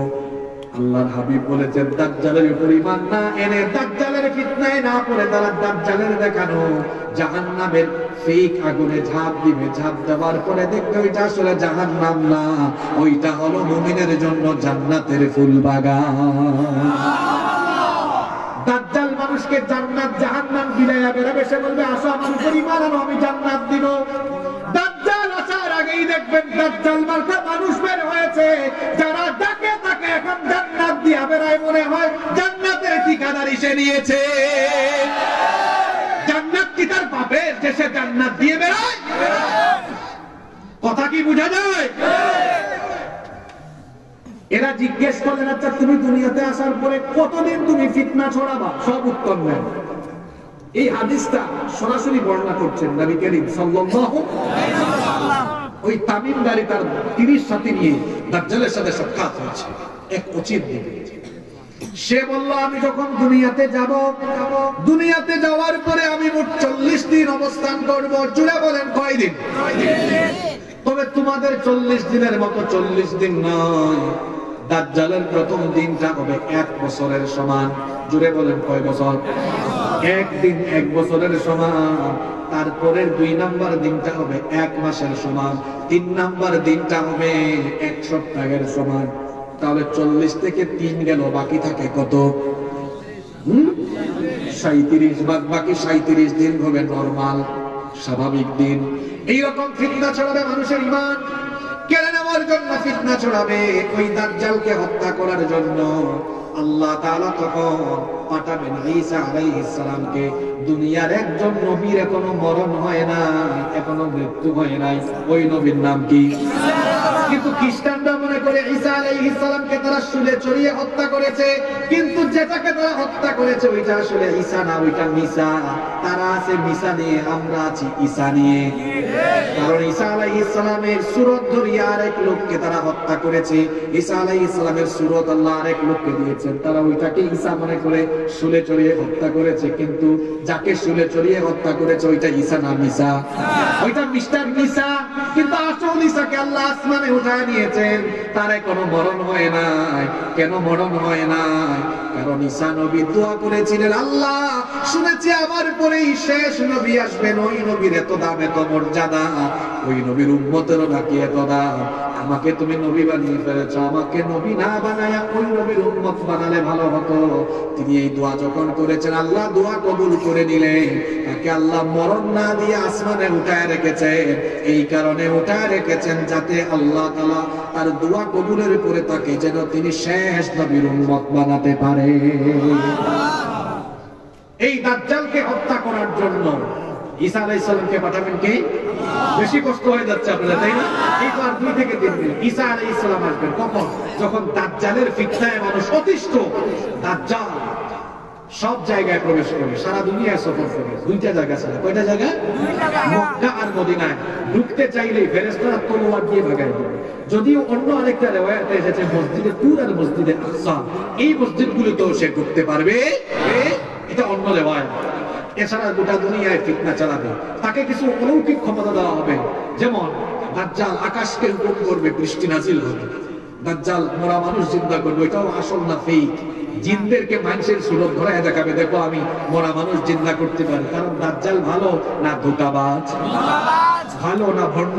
প্রতারণা করবে। কিন্তু যেই সকল লোকদের ঈমান থাকবে না দাজ্জালের ফিতনায় পড়বে, যাদের ঈমান থাকবে তারা দাজ্জালের ফিতনায় পড়বে না। বাঁচায় দিবেন কি? দাজ্জাল গোটা দুনিয়াতে ফিতনা চালাবে। তার সৈন্য কারা হবে? হাদিসের সাথে দাজ্জালের সৈন্য হবে 70,000 ইহুদি। জোরে বলেন তো কত হাজার? আর কিছু নারী তার সাথী হবে। কোন সব নারী? বেঈমান কিছু নারী তার সাথী হবে। দাজ্জাল তার 70,000 ইহুদি সৈন্য নিয়ে গোটা দুনিয়াতে তাণ্ডব লীলা চালাবে। মুসলমানরা দিশেহারা অতিষ্ঠ হয়ে যাবে। একদিন ফজরের নামাজ, কোন নামাজে শুনতেছেন আপনারা? সিরিয়া পূর্ব দিকে দামেস্কে, সিরিয়ার দামেস্কের পূর্ব দিকের সাদা গম্বুজওয়ালা একটা মসজিদ। নামাজে ওই দিন ইমামতি করবেন মুসলমানদের খলিফা ইমাম। জোরে বলেন ঈসা না, ইমাম মাহদী, ইমাম মাহদী আলাইহিস সালাম নামাজের ইকামত হবে এমন টাইমে দামেস্কের পূর্ব দিকের সাদা গম্বুজওয়ালা মসজিদে দুইজন ফেরেশতার কাঁধের উপরে ভর করে ঈসা আলাইহিস সালাম অবতরণ করবে। আরো আসতে বলেন সুবহানাল্লাহ। ঈসা আলাইহিস সালামকে দেখে ইমাম মাহদী চিনে ফেলবে। তিনি বলবেন, আসেন, ইমামতির জায়গা আমি ছেড়ে দিলাম, আপনি ইমামতি করুন। ইমাম মাহদী আলাইহিস সালাম বলবেন, না, আপনি মুসলমানদের খলিফা, আপনি ইমামতি করবেন, আপনি নামাজ পড়ান। তিনি পিছনে দাঁড়িয়ে যাবেন। ইমাম মাহদী আলাইহিস সালামের ইমামতিতে নামাজ হবে। ঈসা আলাইহিস সালাম বলবেন, মসজিদের দরজা খুলে সবাই বের হন। যে দাজ্জাল তাণ্ডব লীলা চালাচ্ছে তাকে খতমের জন্য আমাকে পাঠিয়েছেন কে? আল্লাহ। মসজিদ থেকে বের হয়ে দেখবেন দাজ্জাল ও তার বাহিনী নিয়ে চলে এসেছে ইমাম মাহদী আর ইমাম মাহদী আলাইহিস সালামের অনুসারীদেরকে হত্যা করার জন্য। অথচ দাজ্জাল জানে না ইতিমধ্যে ঈসা আলাইহিস সালামকে পাঠিয়ে দিয়েছেন কে? আল্লাহ। লবণ পানিতে রাখলে লবণ কি হয়? নবীজি বলেছেন, লবণ যেমন পানিতে রাখলে লবণ গলে যায়, ঈসা আলাইহিস সালামকে দেখে দাজ্জালও গলে যাওয়ার মতো অবস্থা হবে। ঈসা আলাইহিস সালামকে দেখা মাত্রই দাজ্জাল তার 70,000 বাহিনী ফালাইয়া কইয়া ঈসা আলাইহিস সালাম বাহিনীর অন্যান্যদেরকে বলবেন, তোমরা এই 70,000কে সাইজ করো। কথা শুনতেছেন তো? এই ইহুদিরা এখন গোটা পৃথিবীতে খুব তাণ্ডব লীলা চালাচ্ছে। আল্লাহর নবীর হাদিস, ইমাম মাহদীর সৈন্যরা এই ইহুদিদের উপর ঝাঁপিয়ে পড়ে। এই ইহুদিরা বাঁচার জন্য সেদিন দেয়ালের আড়ালে, গাছের আড়ালে লুকাবে। সেদিন আল্লাহ তাআলা গাছের জবান দেয়ালের জবান খুলে দিলেন। গাছ, দেয়াল এবং গাছ কথা বলবে, হে আল্লাহর সৈন্য, ইমাম মাহদীর সৈন্য, আল্লাহর দ্বীনের মুজাহিদ, আমার আড়ালে এক ইহুদি, কুখ্যাত ইহুদি আছে, তারে ধরো আর শেষ করো। আল্লাহু আকবার। আর ওইদিকে দাজ্জালকে তারায়া ইমাম মাহদী আলাইহিস সালাম নীতি দাজ্জাল নিয়ে ফিলিস্তিনের বাবে লুদ ওখানে গিয়ে ইমাম মাহদী ঈসা আলাইহিস সালাম দাজ্জালকে ধরবে। ধরার পরে ওখানেই তারে শেষ করবে। এখন প্রশ্ন হলো, হুজুর, এই বাবে লুদ এইটা কোন জায়গায়? এইটাও ফিলিস্তিনের অংশ আগে ছিল, এখন ফিলিস্তিনে নাই, এখন তেল আবিব শহর। তেল আবিব ছিল আপনারা? ইসরায়েলের সভ্য না অসভ্য জারজ রাষ্ট্র? জারজ রাষ্ট্র, জোর করে আর কি। যেমন আপনাদের সুরনগরে এসে চান্দিরা থেকে এক লোক এই এলাকা, এই মাটি, এই ভূমি, এই জমিন দখল করে সাইনবোর্ড লাগাইছে, আরে আপনারা ভূমির আসল মালিক বলবেন না দখলদার বলবেন? ইসরায়েলের ইহুদিরা হলো এরকম দখলদার। ওই লুদ সিটিকেও তারা ইহুদিরা দখল করেছে। এই ফিলিস্তিন হলো আগামী দুনিয়ার কেন্দ্রবিন্দু। এখানে ইমাম মাহদী আসবেন, এখানে দাজ্জাল আসবে, এখানেই দাজ্জালকে হত্যা করা হবে, এখানে ঈসা আলাইহিস সালাম আসবেন, এবং এই ফিলিস্তিন হবে আগামী দুনিয়ার শাসনের কেন্দ্রবিন্দু। গোটা দুনিয়াতে মুসলমানরা অত্যাচারিত হচ্ছে, নিপীড়িত হচ্ছে। এই অবস্থা থাকবে না। অন্ধকারের পরে যেমন আলো আসে, রাত 11টা হয়ে গেছে মানে সকাল হওয়ার সম্ভাবনা বাড়লো না কমলো, ঠিক তেমনি ভাবে মুসলমানদের এই দুর্দিন যত বেশি বাড়ছে, সুদিন কাছাকাছি চলে আসতেছে। ভয় পাবেন না, আপনারা শেষ জামানায় যদি ঈমানকে বাঁচিয়ে রাখতে পারেন, দেখবেন আগামীর জামানায় ইসলামী যে নেতৃত্ব আসতেছে, কুরআনী শাসন আসতেছে, সেই কুরআনী শাসনে আপনিও থাকতে পারবেন ইনশাআল্লাহ। আমাদের কাজ হলো, শেষ জামানায় নবীজি বলেছেন ঈমান বাঁচিয়ে রাখাটা কঠিন হবে। এখন আমাদের সবাইকে ঈমানের প্রতি মনোযোগী হওয়ার দরকার আছে না নাই? আমার যুবক ভাইদেরকে বলো, ভাই ঈমান বাঁচাও, ঈমান বাঁচাও। Safety first. আগে নিজেকে বাঁচাইতে হবে। মানুষ বলে না নিজে বাঁচলে বাঁচেন না, নিজে বাঁচলে মানে নিজের ঈমান বাঁচাতে হবে। এখন ঈমান হরণ হওয়ার জন্য কিচ্ছু লাগে না, এটাই যথেষ্ট। ঠিক আছে কথা? ঈমান হারানোর অনেক উপাদান আছে। যুবকদেরকে, তরুণদেরকে, ছাত্রদেরকে, চাচাদেরকে, মা বোন সবাইকে বলছি, আমরা শেষ জামানায় আছি। আসুন, শেষ জামানায় ঈমানের উপরে টিকে থাকার জন্য যা করা দরকার তা করতে হবে। ঈমানের উপর টিকে থাকার জন্য এই কুরআনের সাথে থাকতে হবে, উলামায়ে কেরামদের সুহবতে থাকতে হবে, নিজেদেরকে সব সময় কুরআন সুন্নাহর পথে রাখতে হবে। তবেই আমরা ঈমানের পথে থাকতে পারবো ইনশাআল্লাহ। আল্লাহ আমাদেরকে ঈমানের পথে অটল রাখুন, অবিচল রাখুন। আমিন। আর কত গজল, গজলের চাইতে শুনেন, আমার কথা রাখবেন না আপনারা। গজল শুনতে যেতে কিন্তু ভালো কথা। আপনারা আগে যুবকরা গান শুনতে চাইতো, কিন্তু এখন গজল শুনে। এটা ভালো না খারাপ? এটা ভালো। কিন্তু আমার ভাইরা, আমরা মাহফিলগুলোকে যেন দ্বীনি শিক্ষার আসল বানাই। আমার কথা আপনারা কষ্ট পাইয়েন না। বলুন হুজুর এতক্ষণ ভালো ওয়াজ করছেন, শেষ দিকে আপনি বলে কি বই লাগে। কিছু কথা, সত্য কথা একটু শুনতে তিতা তিতা লাগে। মাহফিলগুলোকে বর্তমানে সার্কাসের মঞ্চ বানিয়ে ফেলা হচ্ছে। যেমন মাহফিলগুলোতে চিল্লা চিল্লি, লাফালাফি, 1 ঘন্টার মধ্যে আধা ঘন্টা ইসলামী সঙ্গীত। ইসলামী সঙ্গীত ভালো, আমিও তো ফাঁকে ফাঁকে হয়তো 4-5-6 মিনিট গিয়েছি, কিন্তু সেটা ফাঁকে ফাঁকে প্রসঙ্গ করবে, কিন্তু মূল লক্ষ্য রাখতে হবে কোরআন আর হাদিসের টেক্সট নসের দিকে। এখানে কোরআন হাদিস বেশি বলতে হবে। এখন বাংলাদেশের মাহফিলের অবস্থা এইরকম হওয়ার পেছনে বক্তাদের চাইতে মাহফিল আয়োজক আর শ্রোতাদের দোষ সবচেয়ে বেশি। কারণ এখানে সার্কাস ওয়ালাদেরকে বসাইছে কারা? সে নিজে বসে গেছে, সে বলছে আমাকে বসা, আপনি তো বসাইয়া দিয়েছেন। এই পবিত্র মঞ্চগুলোতে আগে আমরা দেখতাম, আমার বয়স তো বেশি না, যাই হোক ছোটবেলা আমরা দেখেছি আমাদের ওলামায়ে কেরাম কত সুন্দর সুন্দর কথা বলতেন। এখন এখানে দেখা যায় হায় হায় হায়, কেউ হাসায়, কেউ কাঁদায়, কেউ লাফালাফি, কেউ গান, কেউ আবার যুবকদেরকে, তরুণদেরকে প্রেম প্রীতি শিখায়। এগুলো কি এইসবের জায়গা? কথা বলেন না কেন? আপনার ঠিক পথ সব আমরাই করি। এজন্য আমাদের উচিত হলো আমরা যারা কোরআন হাদিস বলে তাদের কথা শুনবো এবং হুজুরদেরকে বিষয় দিব আমরা, যে হুজুর আপনি কোরআন দিয়ে হাদিস দিয়ে কথা বলেন। যেমন আমি সব সময় চেষ্টা করি নোট সামনে রেখে কথা বলে। অনেকে বলে এই হুজুরের সামনে নোট থাকে কেন? দেখে দেখে ওয়াজ করে কেন? এটা আসলে দেখে দেখে ওয়াজ না। এখানে কি আছে আলেম ছাড়া কেউ বুঝবে না। কেউ বুঝবে না, জেরো নাই, জবরও নাই, কিছু পয়েন্ট এখানে লেখা আছে। আমি যখন যে বিষয়ে কথা বলি কিছু পয়েন্ট আমার সামনে থাকে। পয়েন্ট সামনে থাকলে কি হয়, আমার আলোচনাটা পয়েন্টের বাইরে যায় না। যেমন রাস্তা দিয়ে গাড়ি চালাইলে রাস্তার বাইরে গাড়ি যায় না, কিন্তু কোথাও যদি রাস্তা না থাকে, এরকম বলা হয় জমিনে গাড়ি চালান, তাহলে দেখা যাবে মাঝে মাঝে হের জমিনে, মাঝে মাঝে ওর জমিনে। কথা কি বুঝে না? এই জন্য আপনি স্টেজে ওঠার আগে একটা বিষয় নিয়ে পড়াশোনা করেন, গবেষণা করেন, কিছু পয়েন্ট তৈরি করেন, আর তার আলোকে কথা বলেন। বর্তমান বাস্তবতা এবং মানুষের প্রয়োজনের আলোকে মানুষকে যে মেসেজগুলো দেওয়া দরকার তার আলোকে পড়াশোনা গবেষণা করে সেই মেসেজ দেয়। কারণ আমাদের দেশে অনেকে বের হয়েছে, সে নিজে বিয়ে শাদী করে নাই, মানুষকে বিয়ে শাদীর ফজিলত বুঝায়। এটা যেমন আমার বউ আছে, আমার সংসার আছে, এখন বিয়ে আর সংসার কি জিনিস এটা আমি ভালো বুঝবো না, যে বিয়ে করে নাই হে বুঝবে। যার বউ আছে সংসার সে বুঝে না, যার বউ নাই সে সংসার বুঝে।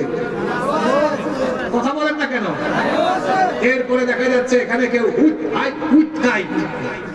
কেউ আছে আবার 1 ঘন্টার মধ্যে 30 মিনিট গজল। আবার মাহফিলের শ্রোতারা বলছে হুজুর আজান দেন। মাহফিলকে আজান দেওয়ার জায়গা? আজান দিবে এটা কোন ওয়াক্তের বাজার? আপনি ডেইলি 5 বার আজান শুনেন না? না, ওই আজান শুনে নামাজে যায় না। আর মাহফিলে আসলে হুজুর আজান দেয়। তো মুয়াজ্জিন যে আপনার গ্রামের 5 বার আজান দেয়, ওই আজান কি মজা লাগে না? ওই আজান শুনে তো আপনি নামাজে যান না। আমার কথা কষ্ট পাই। আমরা এই মাহফিলগুলোকে বানাবো দ্বীনি শিক্ষার আসর, দ্বীনি শিক্ষার, যেখান থেকে আমরা কিছু মেসেজ পাবো। যেমন আজকে যদি পুরো আলোচনা মনে রাখতে নাও পারেন, একটা হাদিস মনে রাখলেও চলবে। ওই যে আলোচনার শুরুতে বলেছিলাম, শেষ জামানায় এমন কিছু শাসক চাপিয়ে দেওয়া হবে, এরা সিদ্ধান্ত নেবে তোমাদের স্বার্থে না নিজেদের ক্ষমতার স্বার্থে। এই পরিস্থিতিতে তাদের সিদ্ধান্ত মানলে ঈমান হারা, না মানলে জীবন হারা। করবা কি? অন্তত এই যে হাদিসটা বলেছি এটাও তো আমাদের কাজে লাগতে পারে কি পারে না? এরকম আমরা মাহফিল থেকে যদি 2-1টা জিনিসও নিয়ে যেতে পারি, এটা হলো সার্থকতা, এটা হলো সফলতা। আল্লাহ আমাদেরকে বোঝার তৌফিক দান করুন। মাহফিল কমিটির কোনো বক্তব্য থাকলে বা শূন্য না থাকলে অনুমতি পেলে সরাসরি আমরা মোনাজাতে চলে যাব। প্রবাসীরা অনেক সহযোগিতা করেছেন, বিশেষ করে আমার সোহাগ ভাই বিদেশ, দেখছেন 16ই ডিসেম্বর বিদেশ থেকে চলে এসেছে। খুব কোরআন পাগল, আলেম উলামা পাগল, বিদেশ থেকে চলে এসেছেন, আগামী মাসে চলে যাবে। আমরা তার জন্য এবং